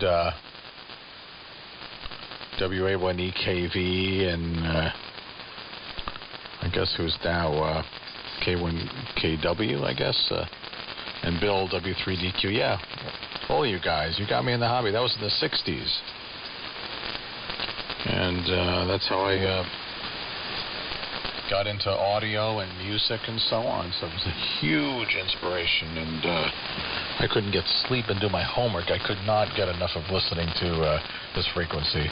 And this is 50 years ago. Yeah, man, we're talking like it was like Chuck EKV, Moneybags, Wayne MKH, who passed away a couple of years ago, the Fapper, Stuck Open Zipper was another call I remember. Dirk, he's still around. He used to be on Long Island. He's up in Vermont now. Yeah, a whole freaking Timmy used to throw this guys down the stairs all the time. Old Buzzard Les. He was up in up in Maine somewhere. And yeah, man, the stories. I could like write a book like but back in those days, I was going to college. I had NSI RF4900 with a loop antenna. So I used to listen to really like stuff. It was that freaking greatest thing going. And K3ZRF,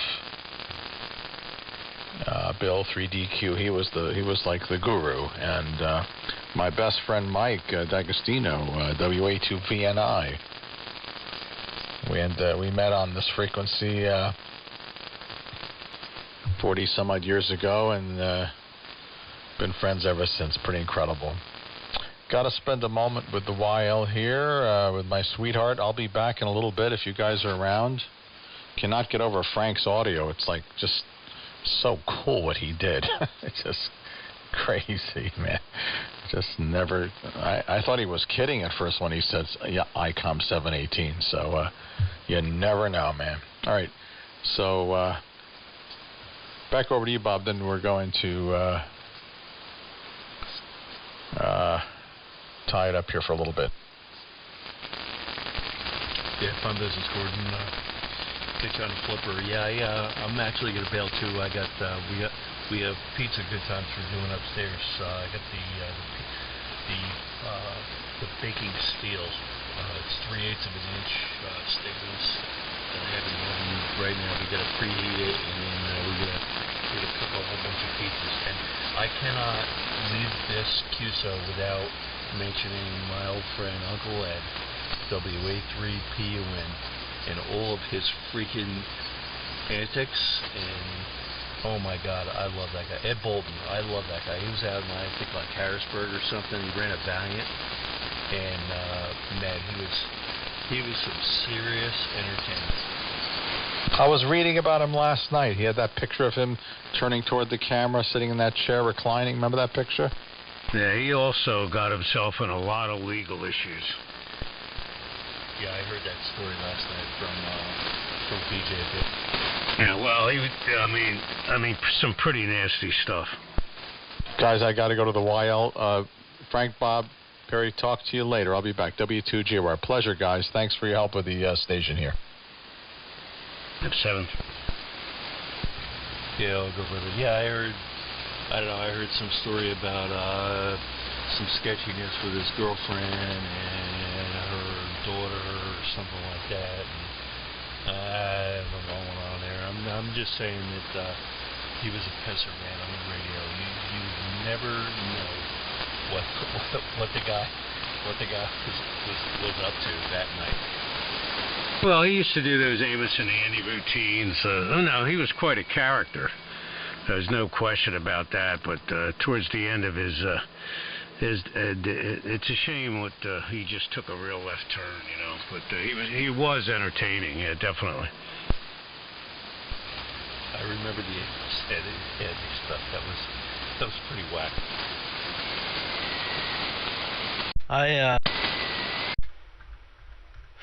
Yeah, it's getting starting. Is it snowing there yet, Dad? I can't see him down in the shack. You know what it's like here. I'd have to go outside with a flashlight.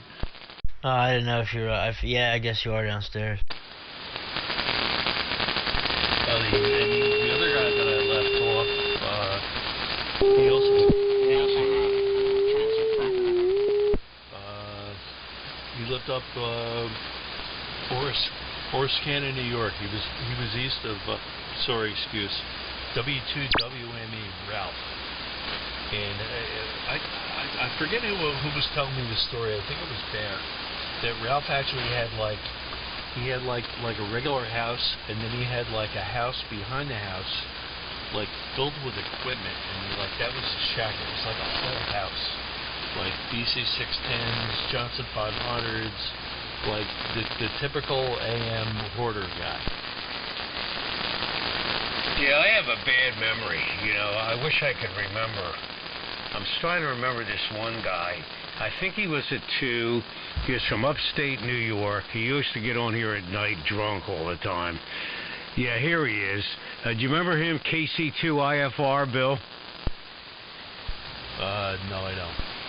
Oh, yeah, him. He was from upstate New York. He's a silent key now, but he was a real character. It sounds like my old 3910 days. I've heard of that call before. I've heard his call tossed around here a lot. Well, not a lot, but I've definitely heard his call tossed around. He was quite a character and a lot of fun.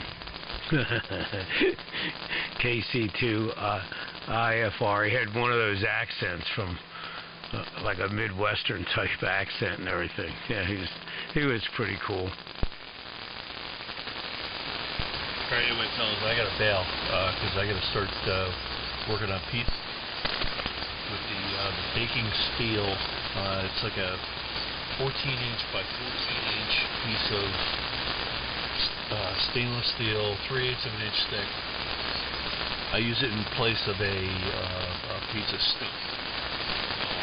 But anyway, I gotta get that rocking, and it's 20 minutes to 6. The Steelers game is on in a couple hours, and so I want to get a little bit for that. I gotta take a shower and put my jersey on before the Steelers game starts. So anyway, I'll catch you cool cats later on. This is W2ENY. All right, Bob, get that jersey on, man. I'm rooting for you. W2STR. Yeah, Bob. Hell yeah, man. You know what? I've been wearing the Heinz Ward one a lot, but I am putting the Ryan Shazier jersey on tonight, and that's great. And you know what? I might even bring the jersey. I have a Juju jersey that's hand signed, number 19. He was number 19, but it was the 19th one that he signed. And I took it to Michael's, and I got that thing framed. It cost me like $800. My wife was still pissed off at me. I think I'm bringing it upstairs, and we're gonna have it out. We're gonna have it out by the TV, and maybe I'll send some pics of it. This thing is heavy though. It's like 60 pounds, and it's like 5 foot wide and like 3 feet tall. Anyway, I'll send some pics over to you guys. This is W2ENY. All right, Bob. Catch you later, man. You sound like I am a Phillies fan with the Steelers. Catch you later, dude. It's always a pleasure. And Pop, I'm gonna get running. I'll catch you on Fusion or something there. I gotta run some laundry down the street. So. Yeah. See. You got something going on in the Fusion room here, Pop. It's like somebody's coming through. I don't know what's going on here. Anyway, that was really weird. I'll catch you later. Like somebody's call was AB3LH was coming up on my HT, but it wasn't transmitting in your room. I don't know. Maybe it's somebody close to me or something on the same frequency. Who knows? W3MMR. Okay, I sent you a link. I don't know. Have you ever been to W2DTC's website? No, Oh, my God. He's another one. I haven't heard him in a long, long time. He's got recordings on there from all these guys we've been talking about. Herb, all these guys going back years, and pictures of them. I've come across this website before. I'm looking at it now, but yeah, there's Chris, JBL. Yeah, how about that? That's pretty cool. Yeah, I'm gonna have to go through this, man. W2DTC sound bites. Yeah, here it goes again. AB3LH. It's guy's in another language. I guess he's close to me or something. I don't know. And I'm on DN and everything on my node, so who knows? Weird. Well, what do you mean you're on your node? So that's coming through your 400 in the shack, just like he was outside? Well, it's coming through my 400. I see it. I don't have the volume turned up on the 400. I'll turn it up now. But it was showing full strength signal on the 400, and I was coming through the HT, but it wasn't anybody keyed up in the Bushmills room. Well, that's really weird. Do you hear? I mean, do you have your radio in node mode? Your 400? Yeah. It's Wires X node mode. Like I could key up my HT right now, and it's connected to Bushmills because I'm on my node frequency. That's really weird. So you only hear one side of the conversation? Yep, only one side of the conversation. Yeah, I can't hear the other person.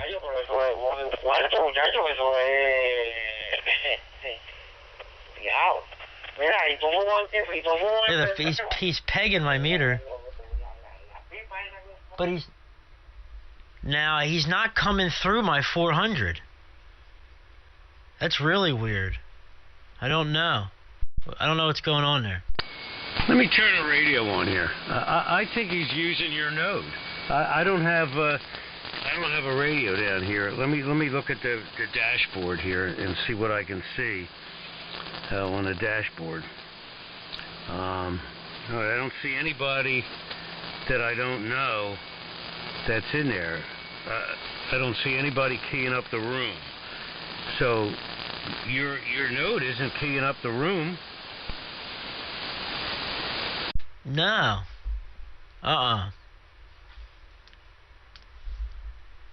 Yeah, I just keyed it up there for a second, but yeah, he's coming in. I don't know. And my node's still on Bushmill, so it's not like he moved it, and he's not talking to somebody in the room. I don't know. It's really weird. Well, you got to okay. Wait a minute. That is really strange because he's not in Bushmills. Because I'm looking at the dashboard now of the room, and okay, here he is here. He's talking to K2SLB. He's talking to him. I just saw somebody. Jerry just keyed up real quick. That was the guy talking, coming through Jerry's node. It said AB3LH, like he was using Jerry's node. Like it would say like W3MMR on the repeater or whatever the repeater call sign is. Like he's coming through Jerry's node. All right, I got to find out what frequencies Jerry's node is on. That See, Jerry did that before.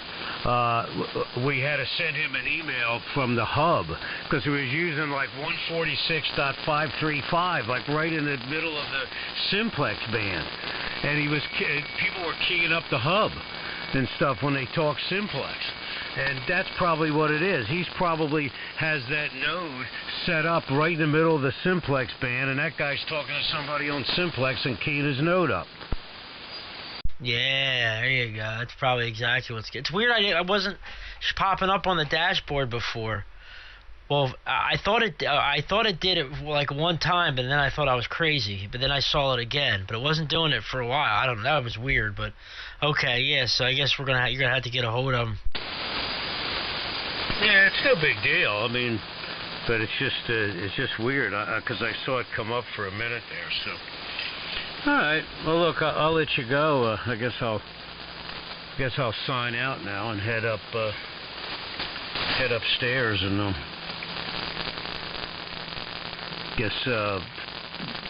sign off of HF for the night there, Roger. Yeah, that's probably what I'm going to do. I'm going to put the receiver up on 85 and just listen. And but I got some things I got to take care of. I want to starting to snow, and I want to go take the dog for a walk. And he likes going out walking in the snow, and then I got to take some laundry down the street. So that's the story on that. But good hearing you, man. The 718 sounds great. Sounds really, really good. And the only way I would be able to tell that you're on it is because of the amplifier. Because I can hear that amplifier just a little bit in the background. I love it. I love hearing that little ambiance in the back. Sounds cool, man. Anyway, good talking to you, Bob, Gordon, if you're still listening. Shane, SMU, out there going to get all that snow. George LJO was in there. I know there's some I'm forgetting, and I apologize. But anyway, great to hear everyone tonight. Tie ribbons on a pop. W3MMR. All right, I'll catch you later. I'll have the fusion on there, so I'll catch you. W3MMR, W2SDR, 7-3. 7-3. Whiskey Box.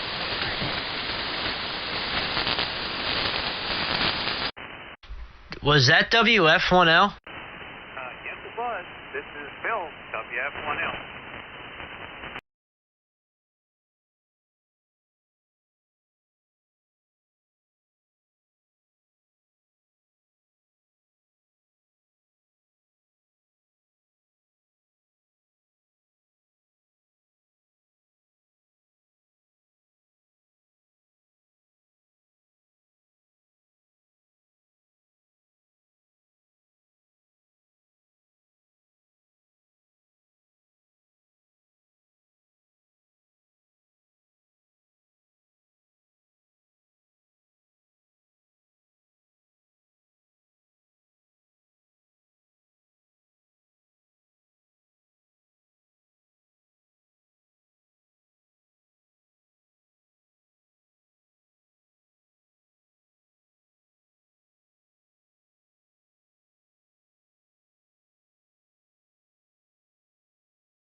get over to the switch.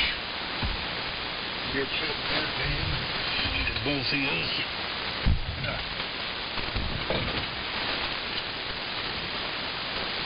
I'm fixing my handheld TR switch, which is a micro switch.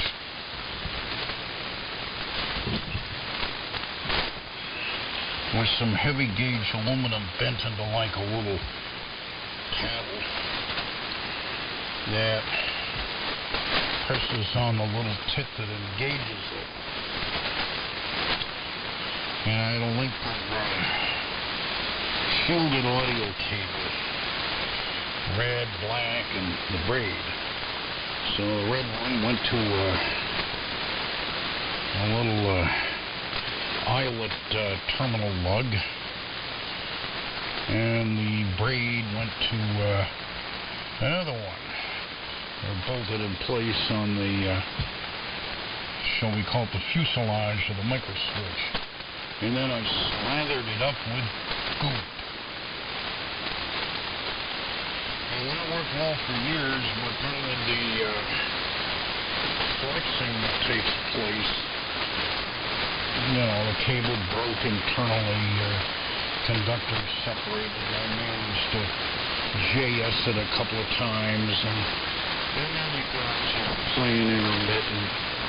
So trying to cut that stuff apart. Oh, God. I finally did it. And I was plugging in the slumbering iron when you kicked it my way, so I had to get up out of the chair. Well, very interesting tales about your fathers. My dad was a doctor. He was a medic. He never talks about his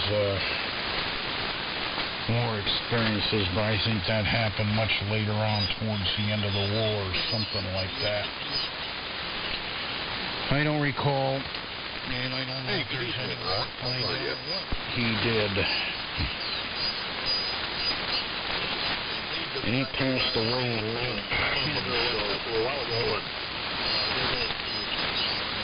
there's no way to ever go back and thank him.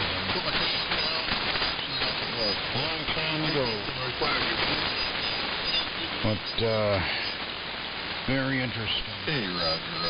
And, we're still going to really get over. We had the antenna. Yeah, that's up on 40 meters. Spent a good hour or so. I probably would have done something like that. So we could not wanted to over the 75 and get her tuned up. And voila, look it. I do a little bit of testing and somebody did. How was your day today? Did you have a nice day? I'm not going to keep it. There's a crap load of paper in here, and things are just mushrooming out. I'm going to get back and more points around here for another round. I'm going to just call it quits and wind it down. Yeah, bank conditions are changing as they generally go. I'm not running much power and warm money.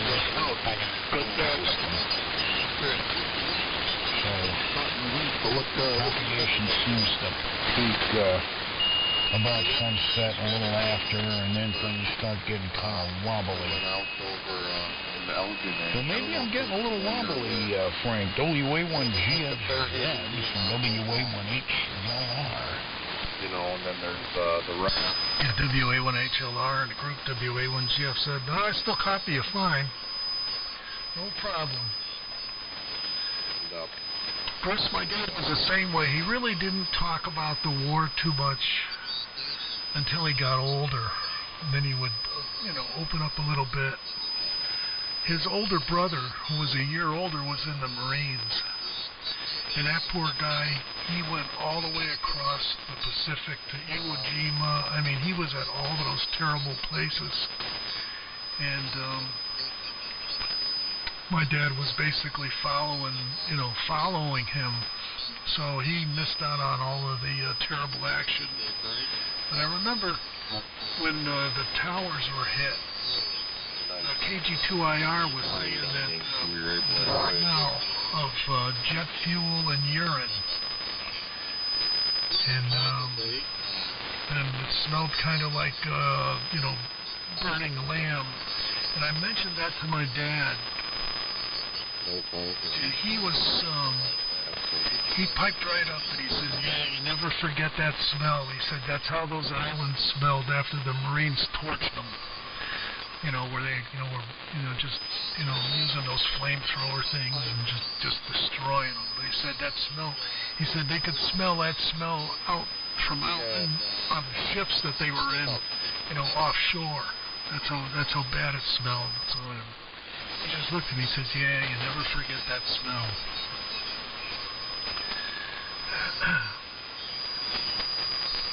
So anyway, but later in his life, he went to the grammar schools. I think they had a system in this town where they would bring veterans in and have them talk about the war. He really got into that as he got older, in his mid-70s.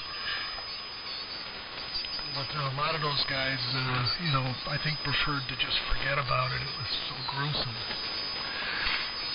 And my dad was not an engineer. He worked in engineering, but kind of worked his way up through the ranks.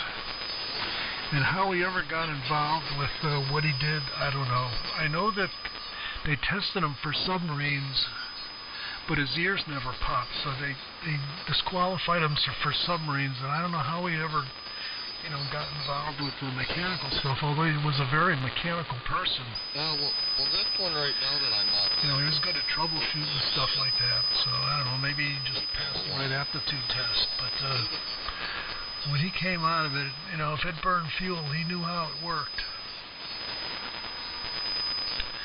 And of course he, went through the development of the jet engine, pretty much, he worked there from the early 50s, so he saw the whole development thing. And then when Pratt Whitney opened the facility in Florida, it was right after we moved to South Windsor. He had a chance to go down there because what was happening was when they were running those military engines, they were rattling the houses in the local neighborhoods. And he used to come home chuckling many times. There was this one woman, he could resonate the pipes in her house, and it drove her crazy. But if they were doing something important, they'd say, "Sorry, we're going to finish this." But in the 50s, Pratt Whitney opened up the facility down in Florida, and that's where they moved all of the high performance, like the J58, J100, or F100s, all of those military engines ended up going down there. But earlier, all of that stuff came out of East Hartford. And, he would come home with all kinds of stories of stuff they were doing. It was fascinating just to listen to what he was doing. So anyway, he's been gone since 2008. He was a character. So anyhow. Tim, your father must have saw his share of gruesome if he was a doctor and a medic, so I can imagine he probably didn't want to share too much of that.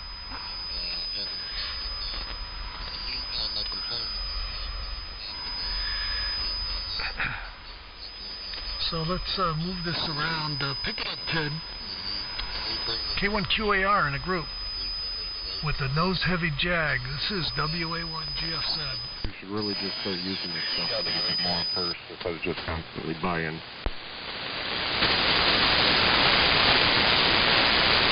I think Ted was a hit and run. Yeah, I'm hitting and running. Charlie, can I just take it and then I'll turn it over to you?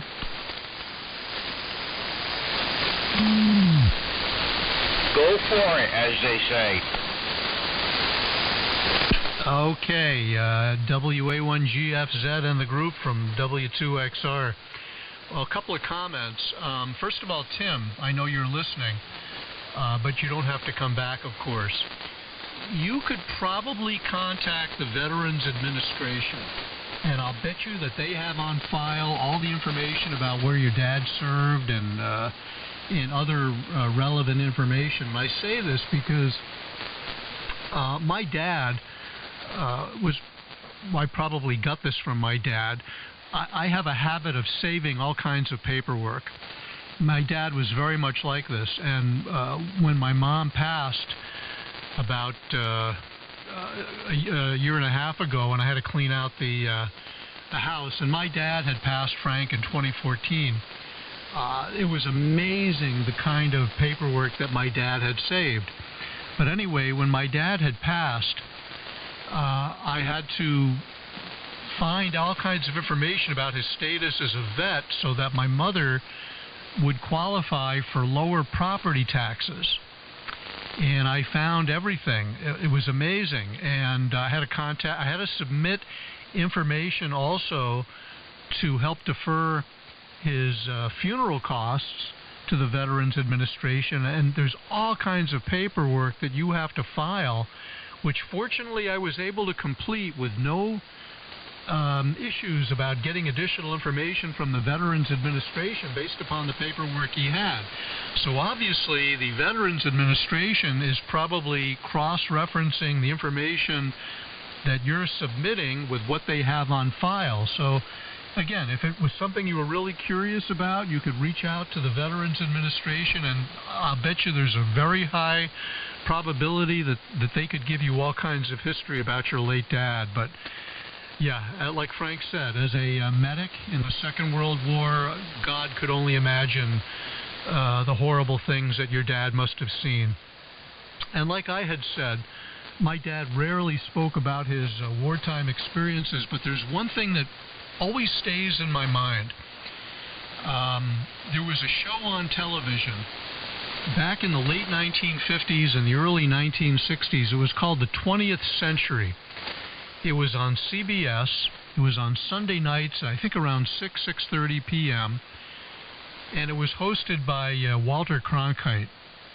And usually the stories were about the Second World War. And I guess it was maybe 1960, 1961 thereabout. I was like 7 or 8 years old. And the family was gathered around the television watching the 20th century, and it so happened that this particular episode, pardon me, was about the final days of the conflict in the Pacific. And they talked about Iwo Jima, and then they talked about Okinawa. And like I mentioned, my dad was at Okinawa. But they showed these scenes of the kamikaze airplanes crashing into the troop carriers and the battleships. And my dad said, I remember that. There was one particular scene where he vividly remembered the actual image of this particular plane crashing into a ship and the fire and everything. He said, I remember that. I was there. And my father then made a comment that I will never ever forget. He said, you don't know the meaning of the word fear until you've been in something like that. I'll never forget it. Much later in his life, I asked him to talk about it. And he opened up a little tiny bit more. And he said that he was on board a troop carrier on his way to Okinawa.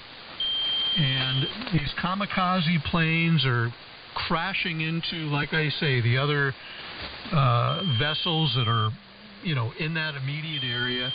And he said that there were these guys who had never seen any combat that were, I'm all gung-ho to kill me some Japs and da-da-da-da-da. And he said they were the first ones that when this is going on, these kamikaze planes are crashing into the ships, they were the first ones to assume the fetal position and to cry out for their mother. And that's another reason why, again, my father made that comment. You don't know the meaning of the word fear until you've been in something like that. Never will forget that. But my dad also told me, maybe about a year or so before he passed, he had dementia, and he had still good recollection of long-term events that happened a long time ago, but obviously not good short-term memory. But I remember he and I just sitting in the living room, and he told me, just opened up, he said, I was in Hiroshima 3 weeks after they dropped the bomb.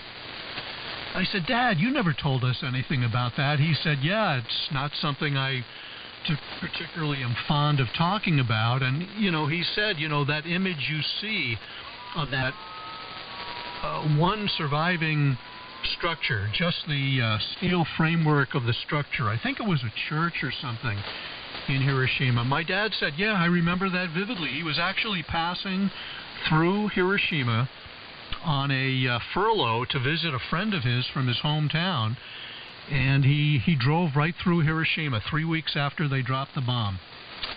So I would have loved to have heard more stories about his experience during the Second World War, but like Tim, it's all gone now. And it's a shame that he only opened up a little bit, and it was towards the very, very latter part of his life. I suspect my father probably had a mild case of PTSD from it. He wasn't a terribly happy or outgoing or talkative man, but, who knows. And also, he lost a good part of his hearing when he was at Okinawa from the howitzers and just the infantry in general. And he received a monthly disability check from the Veterans Administration for that. So, interesting stuff. I'm sure we're all very proud of our fathers for how they served our country during the Second World War. Interesting stuff. My father, incidentally, was not very politically conservative either because of war. He wished it upon no one. And anyway, that's another conversation for another time. WA1GFZ in the group from W2XR.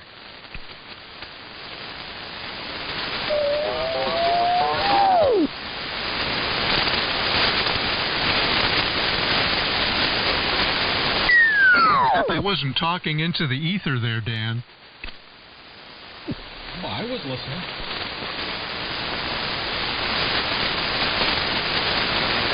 And you're right, conditions have gotten better. You're putting in a nice signal. Tim is out there, doing some wiring around the shack. Frank may have had to, I hope I didn't put Frank to sleep. So maybe it's just you and me at this point, Dan. Did you get the email I sent you last night? Hey, Bruce, you were turning... I'm back. And Charlie is absolutely right. I forgot. I'm terribly sorry. Charlie, pick it up. My humblest apologies. N1XZW and the group from W2XR. Well, Bruce, to answer the question you were posing as I was going up to dinner, I didn't use a clutch to downshift. That sounded like double clutching is just hitting the throttle twice to get the engine to the right RPM to drop into a lower gear. Some people do use a clutch, but I never did. I use the engine brake to get the speed down and my manual brakes to get the speed down. I slide the tranny out of gear, throttle up the engine a little bit, and bang it into the next gear lower. And that's the way I learned to do it, and that's the way I always did it. But getting into the dads in the war, my father was one of 5 brothers all serving at the same time.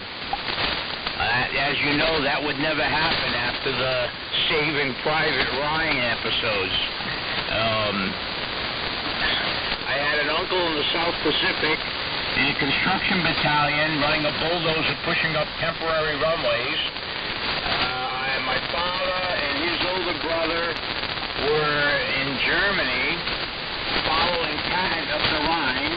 My uncle was ahead of my father. I don't know what infantry he was in, but I think it may have been an artillery battalion. And my father was in the 69th Infantry and a mortar battalion. He drove a Jeep. He pulled a little trailer full of mortar rounds and occasionally drove his commander around, around the different groups. And they all 5 returned home safely. Oh, yeah, the 4th The fourth was a priest, so he was a military chaplain.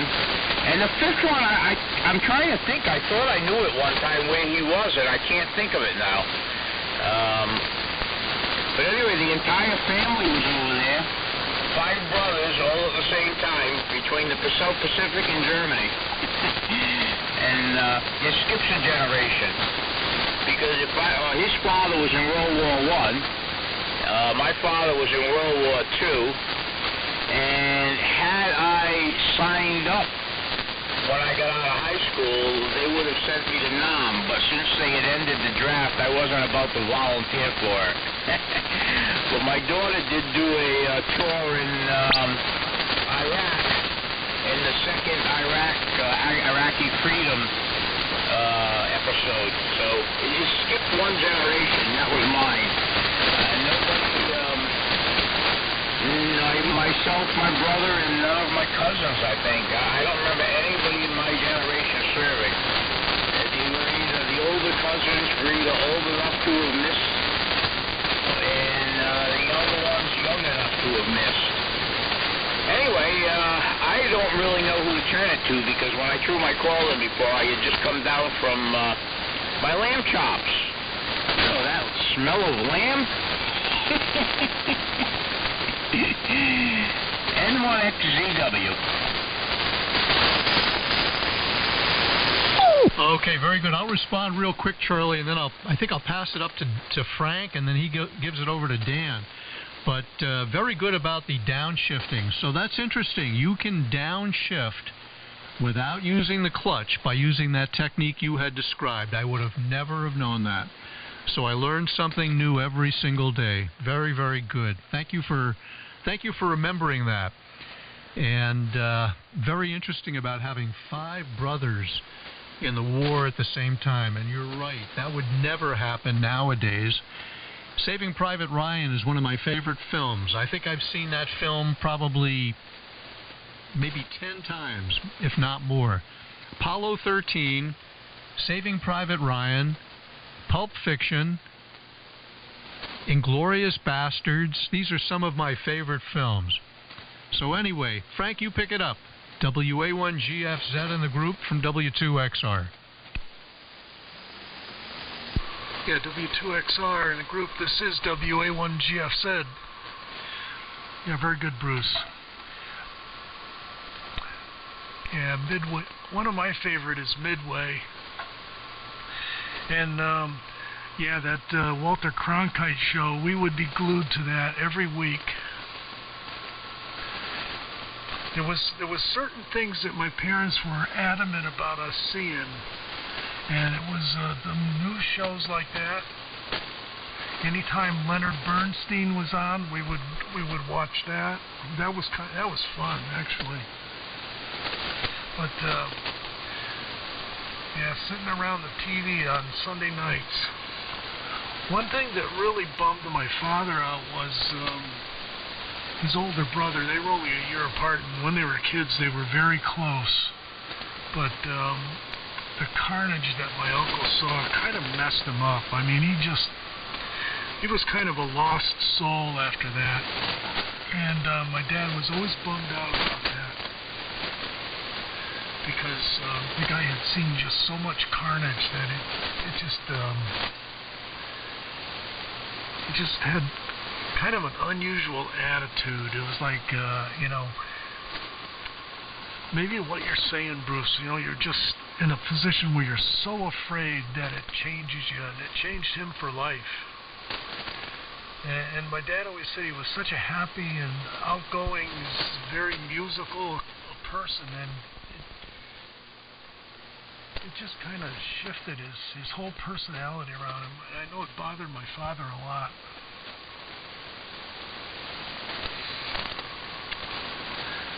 So anyhow, quite the subject we got a tangent off on today. And Dan, I thought his Innovonics, the audio sounded louder and maybe a little cleaner personally. So guys, I think it's It's pushing 6:30 here, so I think I'm going to go upstairs and eat my salad and watch the news and hang out with the ex-whale. I've been down here in the hole for hours. And looks like I had a successful test session today, so we'll move on to the next issue. Good talking to you guys. I'll listen for a minute or two, but I think I'm going to head upstairs. It's nice and warm up there. I had actually run upstairs to go to the bathroom, and it's nice and warm up there. It's still kind of chilly here. W1DAN in the group. This is WA1GFZ. WB2HJK. Room for one more. W1DAN. Excellent. Good comments. And you're right. War does change people. I had a neighbor who went to Vietnam, and he came back, and every day he would relive the battles. He relived the battles. He was so messed up. He was on full disability for the mental issues that he saw. And I have my friend Bill, WA1VAV. He never talked about the war until he started going senile. I got just a little bit of that on tape. And then I had an uncle who survived the battalion death march. And he was very quiet. And raised a bunch of kids.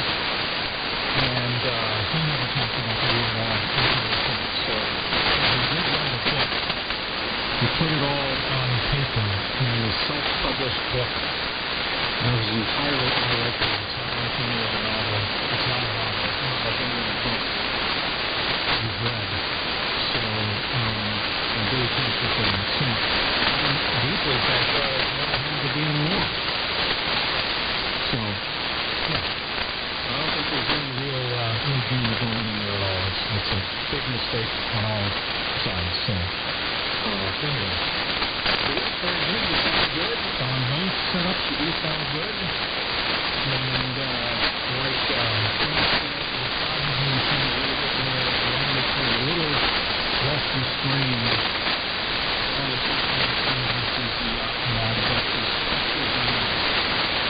on the optimized meeting. So we'll send it over to you, and I'll go out and watch the evening news or whatnot. And Bruce, are you going to be on tomorrow at all? I'm off tomorrow. I'll probably be on the radio tomorrow as well. So we'll send it over to you and have you send it down the right circle there. W2XR, W1DAN. And Frank, your rig's doing great. Sound good. Very safe. Is there room for one more? Sure. Yeah, I heard somebody else in there. Yeah, very good, Dan. Frank, take care. It was good to talk to you as always. This was a very interesting conversation this afternoon. And I kind of like it when the conversation goes off on tangents that are equally interesting. And what's particularly interesting is we hardly spoke about anything pertaining to radio or electronics today. Variety is indeed the spice of life. See, we radio hams can talk about things other than modulation techniques and peak limiting and audio processing and everything else. So there you go.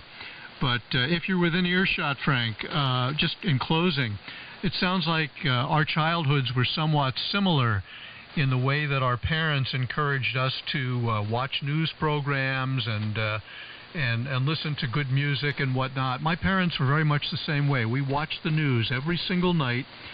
It was always NBC that my parents used to watch the news on, the Huntley-Brinkley Report. Remember it vividly. And I remember in 5th grade, the teacher was asking us about current events, and I was able to answer every single question. And the teacher goes to me, how do you know so much about this? I say, well, we watch the news every single night. My parents always watched the Huntley-Brinkley Report. And he said something, I guess, affirming that, whatever. But interesting stuff. Dan, I will be around tomorrow. My wife and I were supposed to visit my sister in Jersey tomorrow, but that was canceled. My sister's not feeling too good. So I may fire up the rig tomorrow afternoon. So don't be surprised if I show up. And we could continue some more testing. I was playing with the Optimod earlier, and this time I was actually listening to the results on air.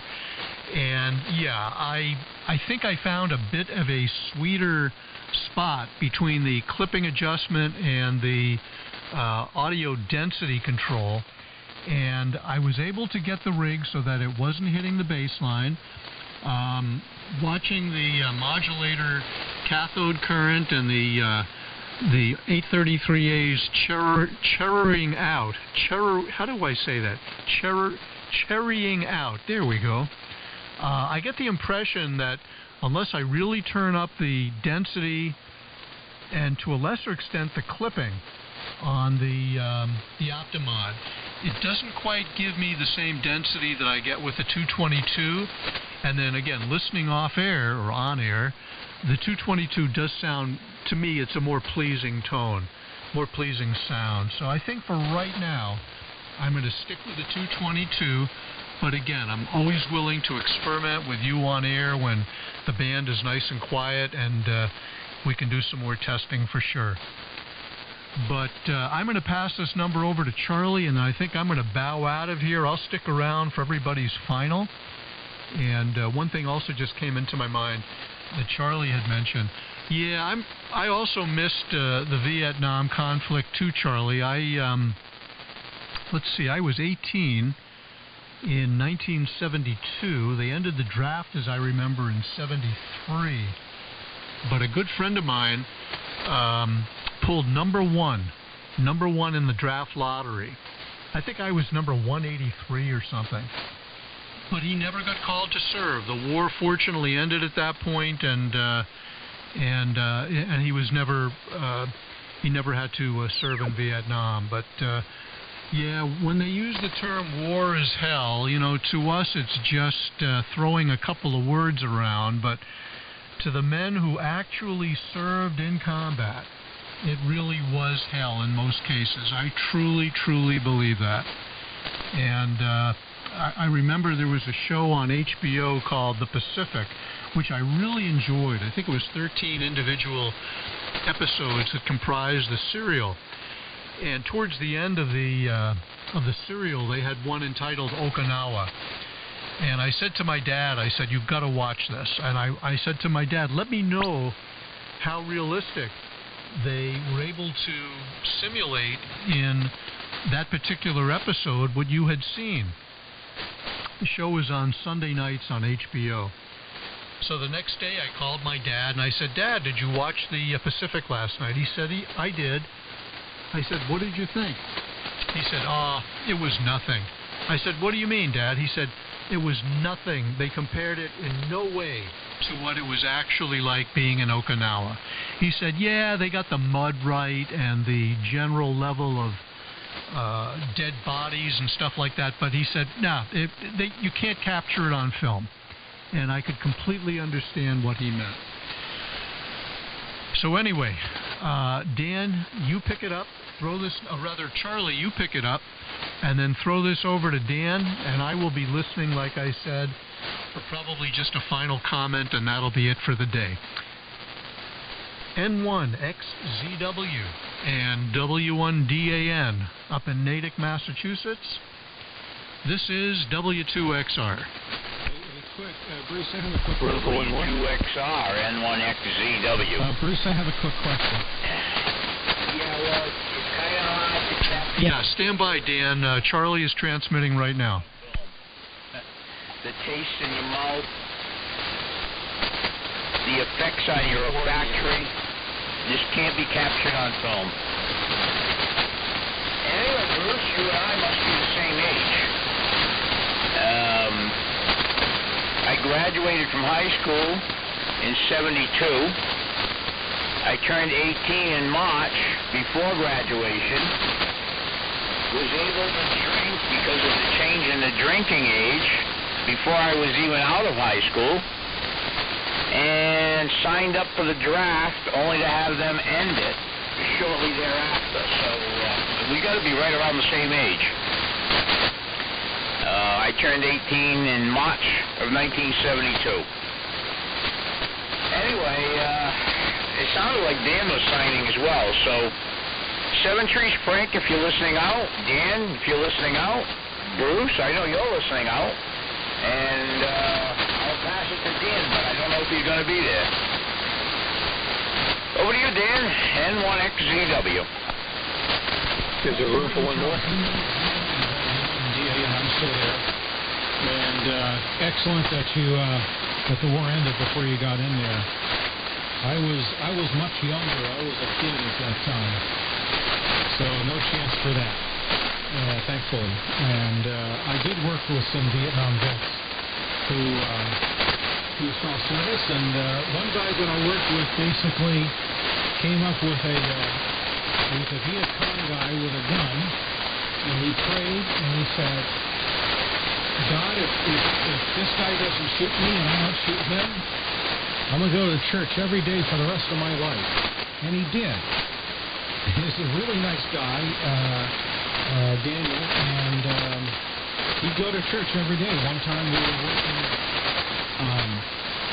setting up for Boston Marathon television coverage, and he stopped what he was doing and went to church. That was great. So, Bruce, real quick, conditions are a little bit better. Do you want to put, I'm recording right now, do you want to put the Optimum back online and I can send you a recording tonight? W2XR, this is W1VAM. WB2HJK, room for one more? Yeah, HJK, stand by if you would. Dan, let's do it another time, because probably band conditions are starting to deteriorate. I'm also starting to get a lot of QR November at this point too, like maybe there's distant thunderstorm activity or something. I'm not sure, but maybe tomorrow or possibly next weekend.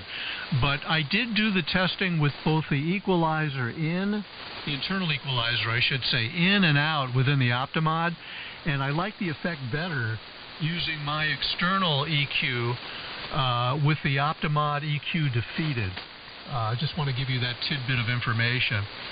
And to answer Charlie, actually I graduated in 1971, but I was 1 year ahead of everyone. So I was 17 when I graduated high school. But I've got you beat by, I guess, 2 months. I just celebrated my birthday, my 68th birthday on Thursday of last week. And with regard to the war in Vietnam, again, you know, with the combat experience that my dad had during the Second World War, my father was very, very, very anti the war in Vietnam. And a lot of guys who had served felt that way, but I'm sure there was an equal number of veterans who, of course, were very pro-war in Vietnam. But my father, again, because of his wartime experience, just didn't think anybody, any human being, should have to be subjected to combat. And I don't disagree with him. Don't disagree at all. Anyway, I'll stick around real quick, but I forgot your name, HJK, but I know we've spoken in the past. WB2HJK in the group from W2XR. Yeah, so we do have some material in here with sideband here. Thank you. Name is George. Yeah, please continue. Want to come in here, but the topic is extremely important, more than I realized. And go ahead and continue and flower it out, and I'll stand by a second. Otherwise, nothing more important at the moment. And I'm glad you guys are stating, especially your father's experience. I'm a Vietnam-era veteran. And prior to that, I was doing research in Europe from 14 years old about World War II, and I saw enough of the aftermath to wake up.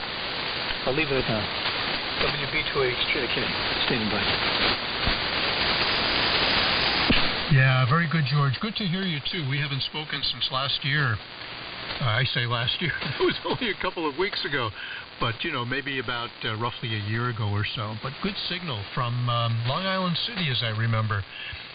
Well, one thing positive about at least my dad's experience in the service was that my dad, when he completed his service in 1946 in the Pacific, he was entitled to take full benefits in the GI plan, the GI Bill. And my father completed his college education at Columbia University, 100% paid for by the U.S. government, which was a wonderful investment that the government made in its returning veterans. And although my dad didn't complete his degree in, it was originally mechanical engineering, he switched to economics, and he got his degree in economics from Columbia University, class of 1950. So on that note, guys, I'm going to go QRT here. It's coming up on my dinner time. Certainly an interesting conversation this afternoon. Like I mentioned earlier, it doesn't always have to be about radio. Just so long as it's nothing that's overtly political or about religion, I'll talk about anything on air. So, Charlie, I'll pass this over to you, and then I guess you can pass it over to George and Dan. Guys, have a good evening. We'll talk to you soon, I'm sure. N1XZW and the group. This is W2XR, Long Island, New York, off and clear, 73. Good, sound good down here. I think this all started with a question about using the clutch. Anyway, I'm going to get out of here myself. Everybody else may still have good band conditions, but down here in my valley, I'm getting these like full sentences blurting through from 3880 or somewhere. Unless it's just distant stations that are landing on my head over here. And occasionally they block out the conversation. So, 7 trees there, George. 7 trees, Dan. Catch us all again. Over to you, Dan. N1XZW. Okay, very good. N1XZW and WB2HJK, W1DAN. Yeah, band's going along, and stations down frequency are passing through. But anyway, George, good to meet you. WB2HJK, W1DAN in Natick, Massachusetts. Your signal's coming and going here in the noise, and good to meet you there. We'll send it over to you, but I'm going to sign as well. So, your final there, and we'll be on the radio tomorrow. I'll hit up the soldering iron, and after I do some soldering, we'll fire for them. WB2HJK, W1DAN. Good night. Good night, sir, and good night to all of you. Be well. Propagation's changed. I'm not hearing too well anymore, but thank you for the signal report. Very generous. Gentlemen, for those I haven't said Happy New Year to, enjoy a safe one. And again, the topic tonight was really meaningful to me as well as I'm sure many others. 73 all. This was WB2HJK. Now clear. Good night, George, and glad you enjoyed our discussion, and there's more to talk about, so join in again. WB2HJK, W1DAN Natick is clear.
the frequency in use.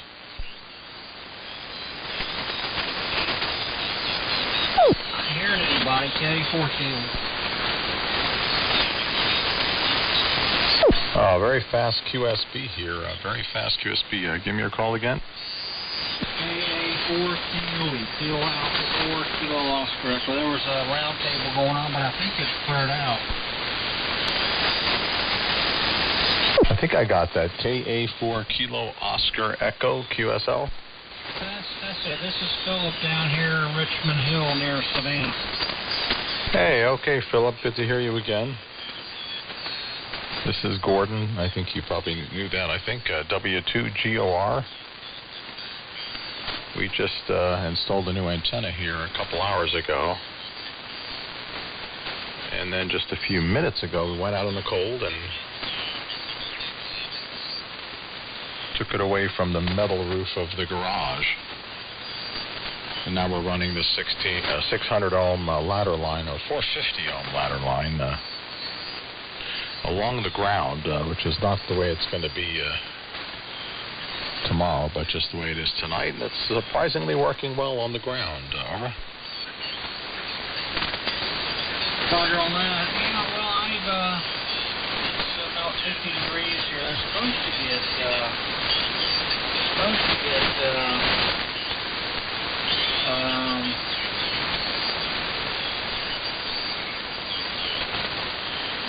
kind of well, actually, it's supposed to, it's been windy. I've had some rain come through. I think next weekend or later in the week we're forecasting snow in South Georgia. Of course, the forecasts are several days old, so I mean, they're just way far in the future, so who knows what it's going to do next weekend.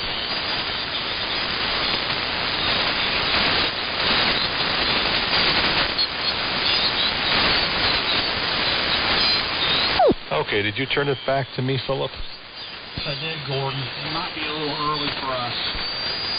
No, now I got you. It's just this very fast QSB, so it needs a little bit of a back over to you, Gordon. That kind of stuff, I think. But you're back to S9 plus 5 or 10 here. Good signal is just the band, like you said, is just getting settled in for the longer hauls there. Philip, could you give me a relative signal report in terms of other stations or what you've been hearing tonight? We just put up the new antenna tonight. Over. Roger. Right now on an uncalibrated 75A4, you're about 10 over on the receiver. Over. Oh, okay, you're 20 over here now on the Anon. You're 20 over. Okay, very good. And you're down there in Georgia, so it's a little early at 6:45, like you said. So we're doing pretty good, over. Let me see. Here, hold on for a second. Yes, about 200 watts carrier. I'll ripped up about 20 watts once this transmitter gets heated up. Did a little bit of work on my transmitter today. Yesterday was a little humping, hard charging day. I got a lot done on it. I figured I'd give my hands a break and just do a little bit of stuff. Looks like I'm going to have to do something with my feet transmitters. They look pretty bad. So there's been some exciting events in this transmitter's past before I got it. Oh, okay. What kind of transmitter is that again? Gordon, it's a Bauer 707, pair of 4400s modulating a pair, over. Oh, okay. Okay, very good. Well, I won't hold you up there, Philip. It looks like it's going to be a lot of repeats and stuff like that. So we'll try it a little bit later on when the band is in better condition there. So I'll say 7-3 for now. Good to hear you again, and thanks for breaking in the new antenna for us there, over. Versus the last time I talked to you, which was actually later in the evening, but I'm hearing you a lot better than when I was the last time I spoke with you. for whatever that's worth. It's not really scientific. But I'm hoping to have it back on the air. I had it working and then it broke on me. Then I got really sick. I'm hoping to have it back on the air, barring any crap outs, major failures. Why strapping this guy? In time for the AM rally, but we'll just have to see what happens. Anyway, have a good evening, sir. KA4KOE. Okay, KA4KOE. KA4KOE. Okay, very good. W2GOR. I know that is very helpful, actually. It's a very common sense kind of report there about compared to the other night there. So it actually helps a lot. And so very good. We'll speak to you later.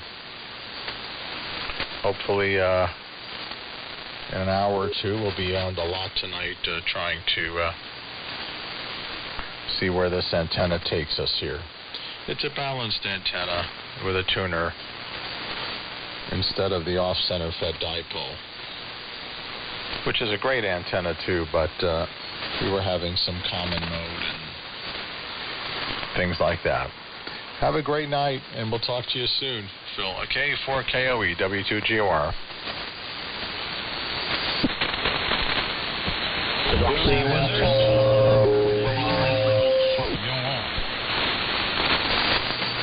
73. WA1HLR from W2 Good Old Radio. Hey, Tim, you copying me up there? Yeah, no problem. I'll stand by 1 second. Yeah, Philip, that was Tim calling me. That was Tim there.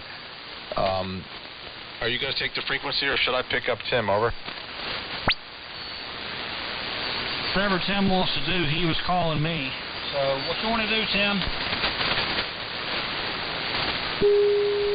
Yeah, I was calling Gordon, but I am hearing you, Philip. I don't know if you're hearing me. I'm only running 100 watts. I'm running 200 watts. That's what I'm running right now. No, 100 watts. I'm not on the big antenna right now. I just don't think it's going to work right now. We're right in here in this in-between time when we're in the gray line. So maybe I can pick you up later on this evening. Gordon's the only person I've been hearing decently. If we didn't have all this lightning static, he'd be armchair.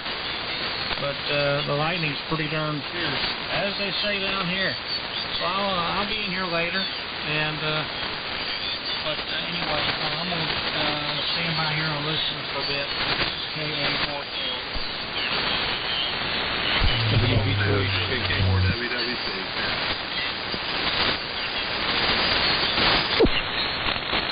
Okay, Philip, I kind of lost you. I wanted to see how Gordon was doing the antenna.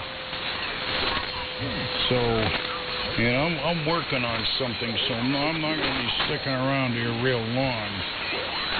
So maybe I'll catch you later, Philip. I don't know if I'll be on later. Here's a possibility. So, Gordon, what did you put up? Is it a 75 or 80 meter dipole? Can you go to 75, Tim? There's 3 stations on here. Oh, Christ. Is 3875 clear?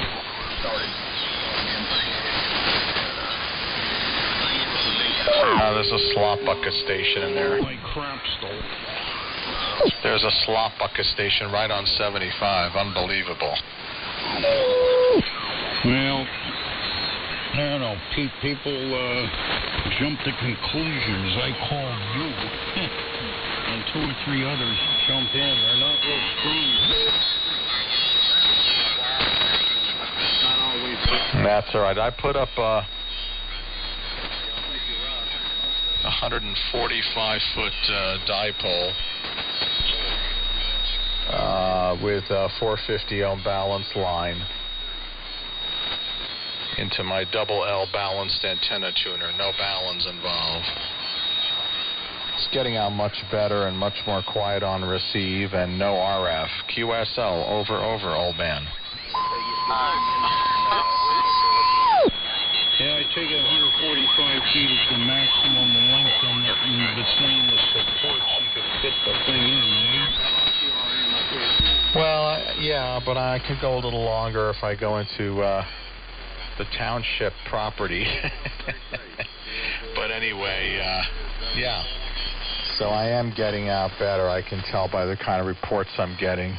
There's a tiny bit of RF. It just depends on where I move the tuner in the room. And that shows me that it's not a fully balanced signal yet on the line. And that's because of the proximity to some metal objects. I've been through this before. So I will be moving it away from the metal roof of the garage and all that crap tomorrow. But this is just to get on the air. And 30 feet of the wire's right on the ground. So, you know, that's not the way I usually do it. Usually I go perpendicular and then I make a right turn right to the window. Over. So 30 feet of your open wire line is on the ground? Roger, Dodger. Well, how high up is this antenna? And can you get it up any higher? Can I get it up, you said, over? Higher. How high is it, and can you get it up any higher? Yes, I can get it up. I can get it up to about 70 feet, 75 feet sometime next week. This is just so I can get on the air. It's at 50 feet right now, 50. And I don't like running 300 ohm wire on the ground. Over. No, it doesn't work very well. Well, you get the open wire. Stand by, please. Reasonable height above the ground, and yeah, I don't care for I don't care much for off-center fed antennas, and you pointed out one of the problems is common mode RF getting into things, because what you have is an unbalanced antenna in the first place, and then you have to use a balun, so you're going unbalanced from coax into unbalanced antenna, and it's just as, you know, it's a fluster clock. Over. Oh yeah, I know all about it. The off-center fed was just a way to get on the air because the YL did not want anything else in the air after the house went on fire. So that was a way of negotiating things with the coax I could unplug every day in the yard at the junction point with the SO239. So anyway, this balanced antenna I'm on right now is much better. Also, the noise dropped, Tim. The noise dropped from S9 to S4, which I knew would happen as well. But there's still some RF because, as I mentioned, the balanced feed line is not fully balanced because it's running on the ground. It's not, you know, it has to be positioned in the air properly, as you well know. And it's going along a metal roof for 10 feet. So forget about it. It's coupling with the roof, so it's not balanced. So considering all that, it's got a very strapping signal. Over. And wait. There's another station that broke in. Hang on 1 second, Tim. Go ahead, station. I couldn't hear you. Whiskey Bravo 2, Hotel Japan Kilo. I'm sorry, guys. Hi, Tim. Gordon, I heard you lament that 75 has soft pockets. I went there and actually helped them clear the frequency. Very, very nice gentlemen. They cleared. They went elsewhere. So 75 is open to all of us here on AM. WB2HJK standing by. Thank you, Gordon. WB2HJK. It was all double sideband and no carrier. I'm sorry, I couldn't hear what you were saying. A deep selective fade. Could you repeat that now, George? I've got you on synchronous AM. I'm sorry. Repeat it, please. I say again, I know you were lamenting the 3875 that flop pumping activity. I went there and asked the gentleman very politely to leave and vacate, and they did. Very polite. So now the frequency is back for our use on AM. Over. Wow, you are the ambassador. You get the Henry L.R. Peace Prize. Tim, did you hear that? Yeah, but I'm not going to be sticking around most of it. Oh, well, thanks anyway, but I'm going to be getting back to fixing my TR switch that I use with this and other transmitters instead of having to use a D10-4 chicken choker, which is temporary. All right. Okay. Go ahead, Tim. No problem. Just wanted to see if you guys were eager to get on 75, 73 and enjoy the conversation you two have. Sorry to interrupt. WB2HJK, now clear. No interruption. We appreciate it. And George, I'll see you down on 75. Tim has to leave. Roger? Roger. Okay. Good night, Tim. Good night, Tim. Feel good. Well, I'm going to get back to doing what I was doing. I'll probably listen in, but I'll see you on 75. once you get your feedline issues straightened out, if you get the antenna up any higher and more in the clear, you'll find that to be a very, very fine antenna. 145 feet is good. Probably slightly sharper pattern on 40. That thing should work very well on flutter deep home.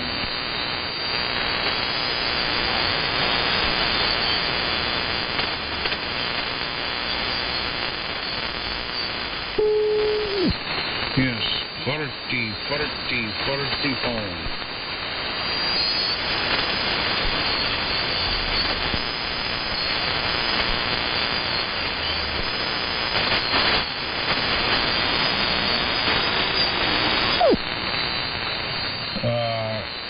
Yeah, there, Gordon?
difficulty in you.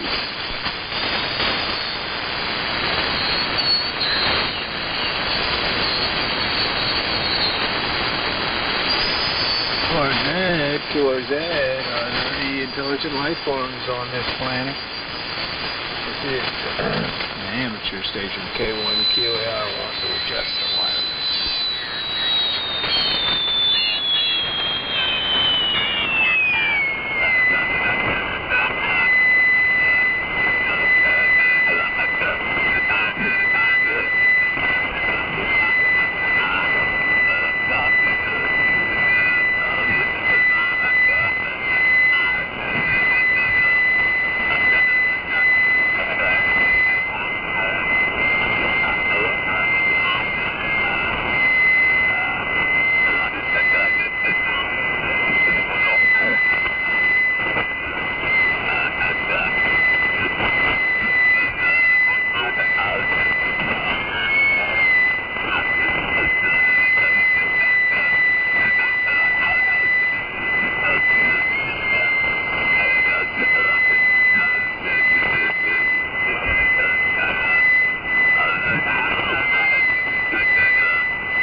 N1NJC,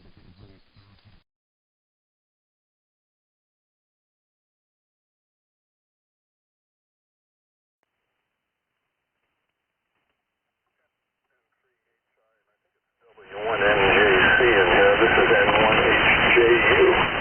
73. Justin, you still here? Yeah, I'm still here. What's up, Ray? I'm just curious. When I send you out to do a project like that to figure out what transmission goes in which car, there's nowhere you can look that up, right? What do? Just talk to other people in the business? Yeah, that's really it. I mean, you got to see if it's been done and what they had to do to make it happen, really. I mean, there's no manual for doing, custom stuff like that. Yeah, okay. I really think you're overcomplicating it, though, because with that 6L80, you're going to have to run a controller and everything with it. The 700, you just hook your throttle cable up, and that's really all you need.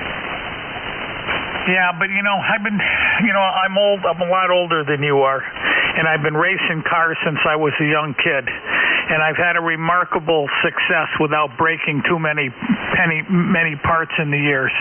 And the way I was able to do that is because I always err on the strong side. Now, again, I really don't know where I'm going with this whole thing. Who knows? Maybe it'll never even happen. I'm assuming the guy's going to keep his word and sell me the car. So if he does, the simplest, easiest way out is to just keep the 700 R4 in it. I understand that. But if I elect to go with that big motor, I think the 640 foot-pounds of torque is too much for that transmission, and it's probably borderline even on the 6L80 E transmission. That's probably pushing that thing to the max. I know that those have all kinds of converter problems, so I would immediately put a billet converter in it. And because there's a shop here that rebuilds those converters, and although nobody springs for the billet converter, he can do them in those. So I would definitely put a billet converter in, because the last thing you want to do is puke the converter into a new transmission. And I don't mind buying the shift controller, because then my mechanic there, Corby, has done a few of those, and I got a good explanation the other day on them, and he said they're just fantastic. He said you can set the shift point anywhere you want. You can set any gear to shift anywhere you want. You can have it controlled by something in the engine. However, whatever engine you have, they have inputs to control the normal shift point. Say when you're driving down the road, he said you can set them manually, or you can have the engine control them. So they're pretty flexible on something like that. And I always wanted a push button shifter, with the paddles on the steering wheel, and I could figure out how to do that with the paddles on the steering wheel, and that'd be really cool. I mean, if you're going to do something, you got to go all the way. Yeah, I agree. Well, if that's what you want to do, you know what you want to do. And it can be done. I'll find out if anybody's done it without any major modifications to the body for you, and if I can get some concrete answers, then I guess you'll have your sounds like you have your mind made up if it fits. I really still want the Caprice. I just want a nice clean Caprice with nice wheels and tires on it, with the big engine in it, and that'd be really cool. I really don't want the Corvette. I had one. They're okay, but they're not a great car.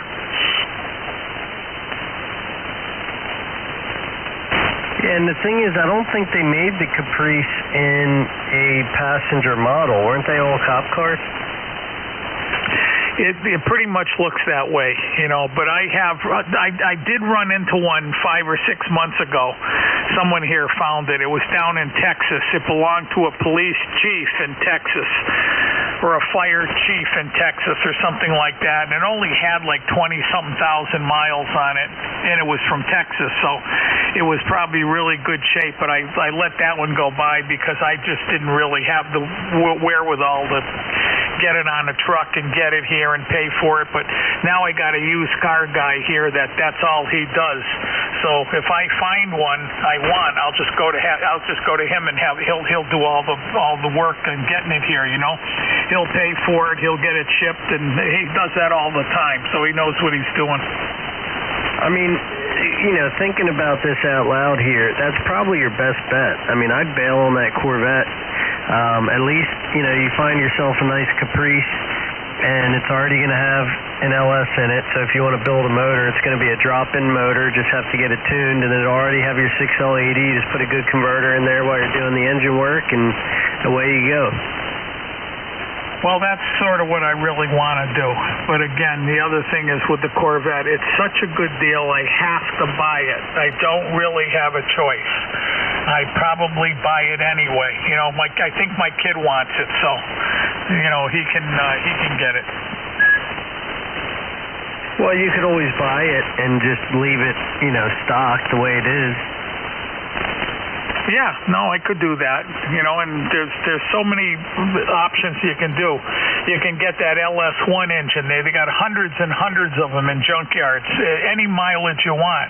And Corby's done a bunch of those for people. An LS1 and stick that into the Corvette. I mean, you can buy the engine for $1,000, less than $1,000, but let's say $1,000. You know, put a set of headers and a dual exhaust on it, and warm it up a little different.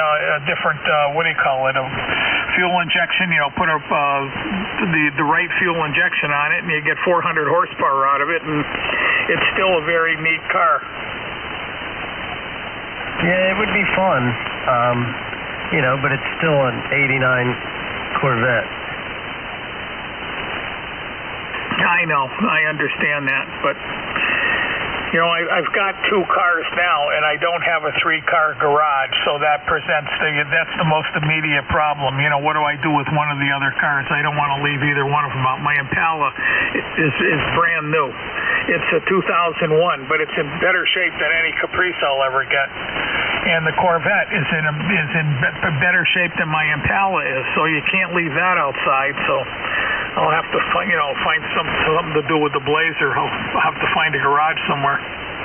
Your best bet, your best bet would be sell the Impala, buy a Caprice, and then the Caprice you could still drive every day and do, you know, normal stuff with and get people in it if you had to, and keep the Blazer for bad weather, and then there you go. 2-car garage, you're done.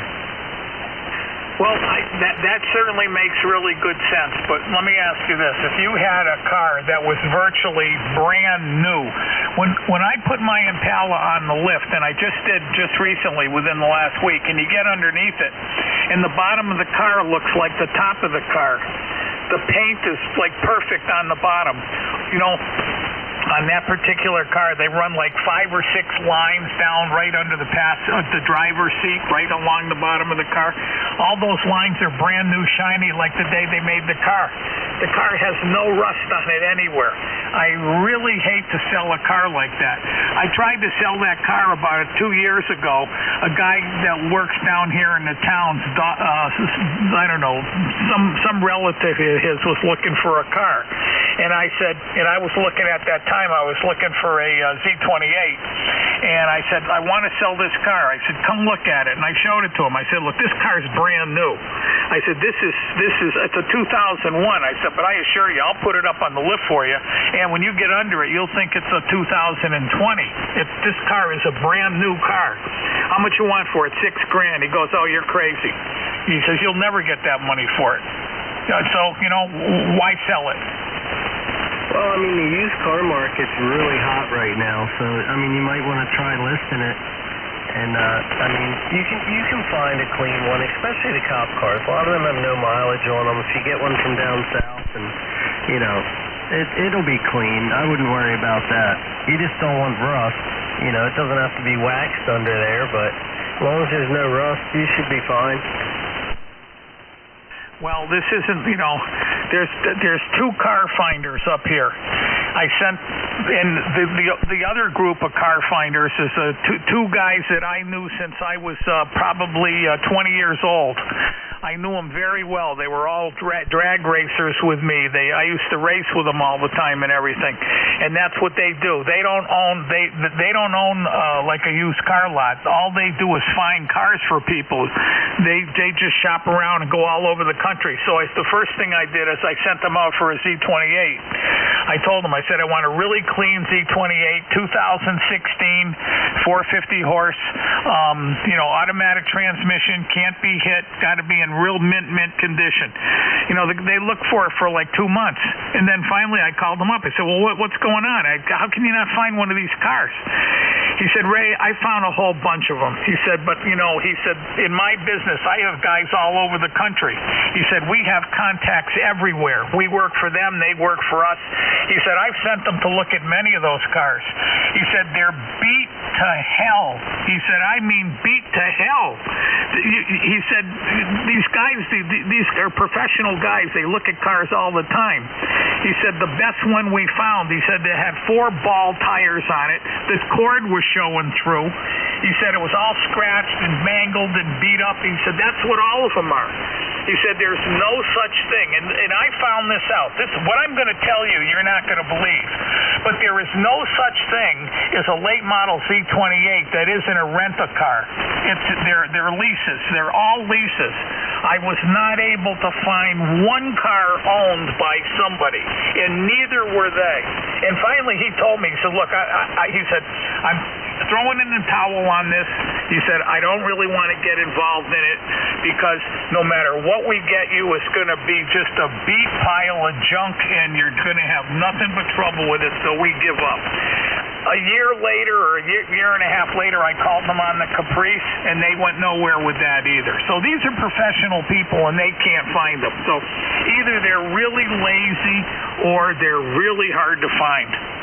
Ray, while you were just talking, I just opened up Facebook Marketplace, typed in Chevy Caprice, and one of the first things that pops up here is 2012 Chevy Caprice in Lakewood, New Jersey. 30,000 miles. The thing's beautiful. It was an ex-police car. It has the police center console in it, but has rear seats and all that, and everything looks beautiful. And they're asking $13,000 for it. Well, okay, then let's go back to what I just said. Either these guys that are looking for these cars for me are totally incompetent then, because the guy that I met is just the kind of guy that he buys oddball cars. He was driving some kind of a little Japanese truck. They're like a miniature pickup truck. They're little square box things. He had 2 or 3 of them. People go crazy for him. He had these things. One of them was shipped from Japan. Okay, he got it shipped from Japan. Now, wouldn't you think a guy like that would be able to find a Caprice? I talked to him once 2 months ago. I called him about a week ago. I said, listen, I want this car. And he said, well, cars are real high right now. And I said, look, I don't care about the money. I just want a really clean car. And he says, okay, I'll get you one. Now, if he doesn't get me one, then I just, what do you do? Well, I mean, it is going to be a waiting game because they're not the most, there's not that many of them, I would think, the fact that they weren't really a production model. So, I mean, it's going to be a waiting game. There might be 0 today, but tomorrow there might be 5 of them out there, you know what I mean? You just have to have your money ready, and when something pops up that you want, you just got to strike. Right, well... You would think that two professional car finders would be able to find a car, and they can't. And I was going through, at least when I was looking for the Z28, there's multiple dealers around this area. This area is loaded with car dealers. I mean, there's 40 or 50 of them within 20 miles of my house. I called a whole crap load of them, and I told them what I wanted and so forth and so on. And you know what? Here's what I learned.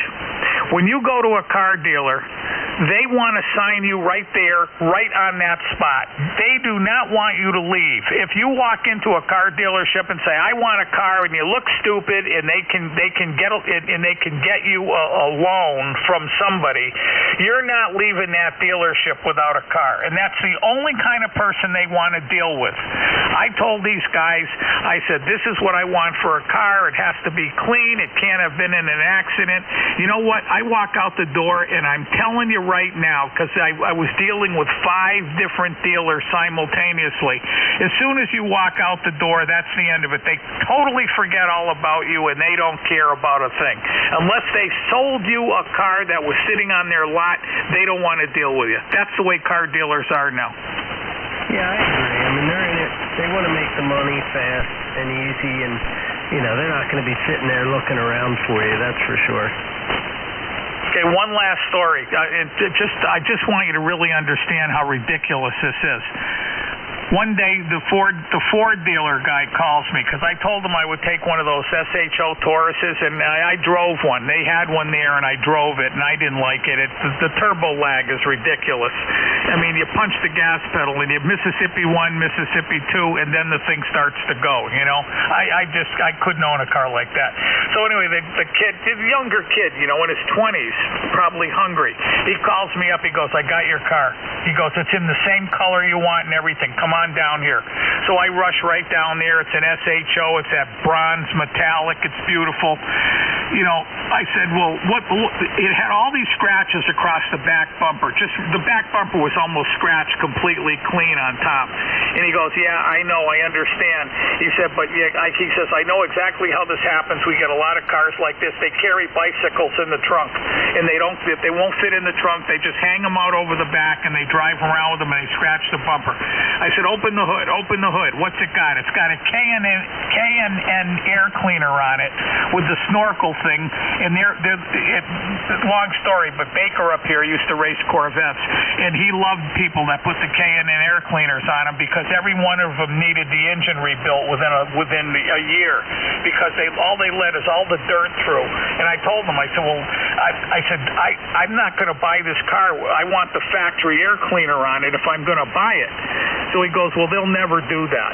I said, "What do you mean they'll never do it? It's a Ford dealer. Put the Ford air cleaner on it." He goes, "No, they won't spend that money." I said, "Okay, fine. Let's go and see if the car was in an accident." This is the best part of the story. At least the kid was decent and honest. He goes in, he goes, "It's been in 5 major accidents, 3 of which it had to be towed from the scene." And I said, "And you're trying to sell me this piece of crap?" I said, "What the hell is wrong with you people?" Oh, my gosh. Just think, 5 major accidents, 3 of which it had to be towed from the scene, and yet somebody bought that car. And listen, here's the amazing thing. This is in Wilbraham, Mass.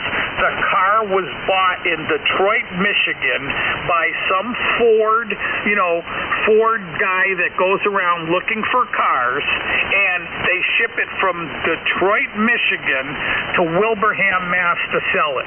Now, what's the logic in that? Can you see the logic in that? I have no idea. Well, my guess is they kind of get it far away from the scene of the crashes because the average customer is not going to ask him if the car's ever been in an accident, and he probably would have a hard time finding out. Yeah, it probably has something to do with it, I'm sure.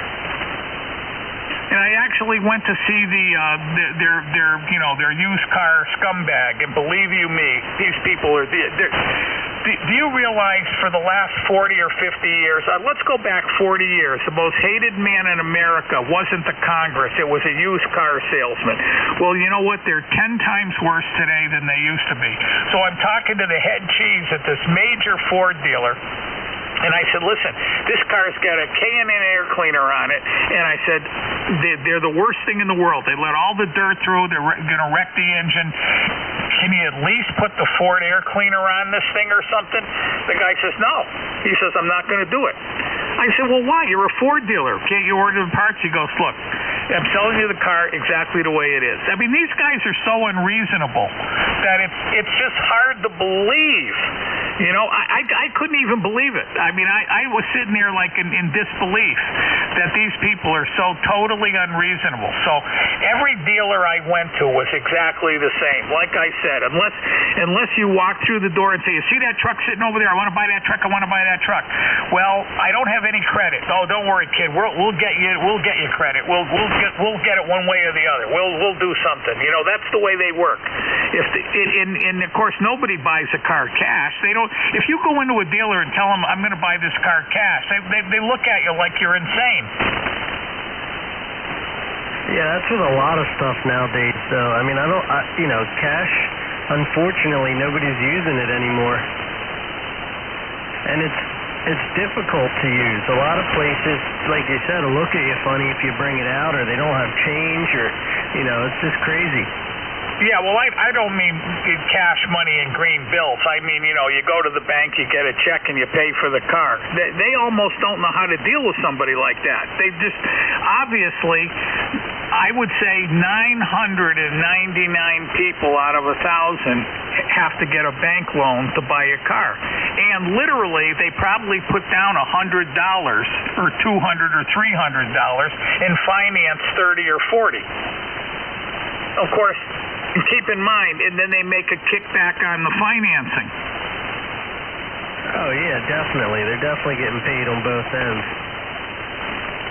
So for a normal person like, well, I call myself normal, but for a person like myself who's not intending, let's put it this way, I've never taken a loan out to buy a car, and I would never take a loan out to buy a car. You know why? Because if you have to take a loan out to buy a car, you shouldn't be buying the car. Yeah, I agree. I've never had a car loan. Yet people will go to a dealer and they'll sign 40, 50 grand and they'll just be happy as a clam. Well, and I always wondered that, because, I don't personally want a new vehicle, and I don't know if I ever will. Maybe someday, I don't know, but I don't right now. But I see all these brand new trucks driving around. Brand new, you know what I mean? And there's a guy in there with a suit and a tie. You know that the only thing that's ever been in the back has been like a broom or a single 2x4. And I know those trucks are all $50,000 to $70,000. I'm like, that's a lot of money for a truck to just be driving it to work. Well, hey, it's totally beyond me because, like I said, if I was in that situation and I was a guy that needed a truck, you can buy the contractor's version of any one of those trucks for just a little bit over $20,000, and you're getting the same damn truck, except it doesn't have the leather seats with the heater, it doesn't have the 600 horse motor, it doesn't have maybe air conditioning, it doesn't have roll-up windows. I mean, it doesn't have, it has power windows instead of roll-up windows. But you can actually buy I went through this a couple of years ago with this guy at Napa. He bought one. Paid like $21,000 for a brand new Chevy pickup truck. 21 grand, brand new. Yeah, that's pretty good. And like you said, though, most of these people, they want the flash. That's why they're buying the new vehicle. Most of these people are workers, okay? They're probably workers. They probably make good money. They probably make 50, 60 grand a year, okay? And here's my conclusion. They want to roll into their buddies that day after they get their truck and show them how they just spent $68,000 for their new pickup. And that's the only thing that's important to them. Yeah, exactly. It's the flash. Okay, yeah, that's right. You kept on saying that. And that's exactly it, the flash. I could care less. Stuff like that. I don't care. I love my Impala. People hear me talk about it all the time, but they just don't understand. This is the best car I've ever owned. I love the car. It handles, because I modified the suspension a little bit, but the car handles absolutely fantastic. It's just the nicest car I've ever owned. And like I said, I'd have a hard time selling it because I could never get the money it's worth. The car's worth, to me, that car's worth probably $8 or $10 grand. And it's in perfect condition. Everything works. There's nothing on that car that doesn't work. I spent $200, $300 just to have the passenger side door lock. The automatic door lock didn't work. And I got sick of having to, lay across the car to open the door when I let somebody in. And I think it cost me like $350 to have that door latch fixed because the part is $250. Now imagine if Chevy wouldn't have went crazy and kept that Impala rear-wheel drive, and in 01 it would have had an LS motor in it. Then you wouldn't even be thinking about buying another car. Oh, I could only then dream about that. Yeah, I would have then I would drop the 12,000 on that 570 horse motor and drop it right in there and be happy as a pig in dung. And the thing is, you could make more power with that car, but the problem is it's got a horrible transmission in it, number one, and number two, it's front-wheel drive, so you're very limited. So you're limited to like 300 horsepower in a front-wheel drive car. Yeah, then you're just skipping all over the place. N1 DVL. I watched the Motor Network all the time. I don't know if it just came on my cable system in the last year or so, but I don't know. Also, I started watching it. And these two crazy guys at Hot Rod Garage, they took a 2005 Chevy Impala, really nice, clean car, and they put two engines in it. They took the regular front-wheel drive. They got another one, and they put the front-wheel drive engine combination in the back of this Impala. So it had two complete engines in it, and then they hooked up one shifter which had rods. It had rods going forward and backward to the transmissions. They put turbochargers on both engines, and they had, now here's the beauty. What is a 2005 Chevy Impala front-wheel drive have for a tranny? And these were V8s. This was a 305 horse, probably an LS1 V8, right? Now, what do they have for transmissions? That should be the 4T65E. Okay, what's my car got for a transmission? 2001 six-cylinder. Probably the same thing, 4T65E. Okay, and I was under the impression that was correct. So anyway, and they were mentioning they're putting turbochargers on these engines and hopping them up. And they said, well, we had both transmissions done at such and such a transmission shop. They build racing transmissions, and they built these transmissions up. But he said the guy was very specific. He said you're limited to 400 or 450 horsepower. So let's say 450, N1 DVL. He said you're going to be limited to 450 horse with these transmissions because they're just, like little watch gears in them. So anyway, they took this car to the drag. So first of all, when they got done with it, they showed a picture of this car, and it's sitting there, and it looks exactly like a stock 2005 Chevy Impala. Nice, real clean car. They put mag wheels on it, and they put regular street tires on it. I don't know if they were sticky street tires or not, but they put street tires on it. Now, they claimed that those engines were making 1,000 horsepower now. I don't believe it because I don't think the tranny would last one run. But anyway, let's say they were making 600 horsepower each engine.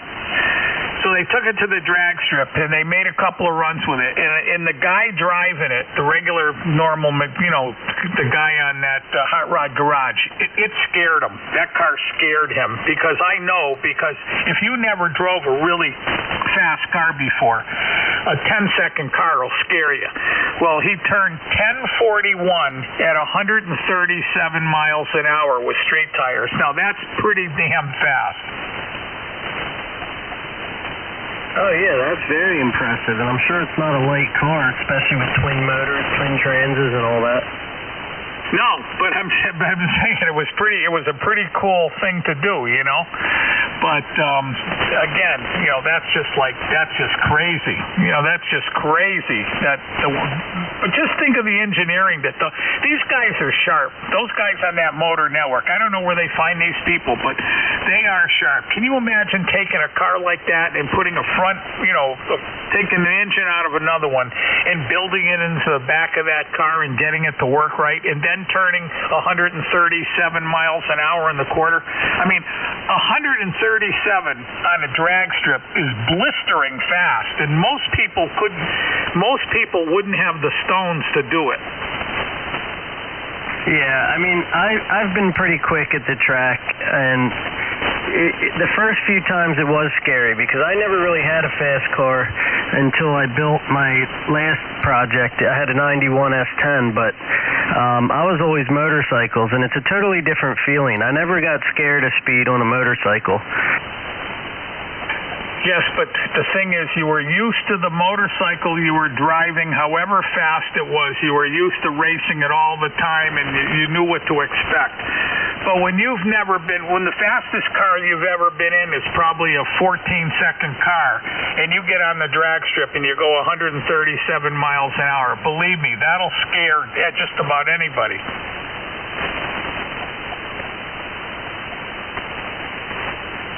So what are you going to do when you go 137 in the new project? Well, I won't be that fast. If that thing worked right and you had the right tires on it and everything, I'm guessing that car will turn probably turn 11.2 at, I'd say 11.2, probably 127, 128 miles an hour. Fast enough. So I'll give you a quick rundown before I bore anybody. KB3ILT. It was 91 S10. With me in it, it weighed 3150 with me in it. So it was like, I don't know, it was like probably 2980, something like that. Had a 10-point cage in it, ladder bar rear suspension. It was mini-tubbed. Just enough because I was running a 10-inch wide wheel with a 275/60 drag radial. It's a 28-inch tall drag slick, but street legal. Turbo 400, full manual reverse pattern trans brake. It was a 6-liter LQ4 out of like your 2500 Chevy pickup truck, which was the iron block with the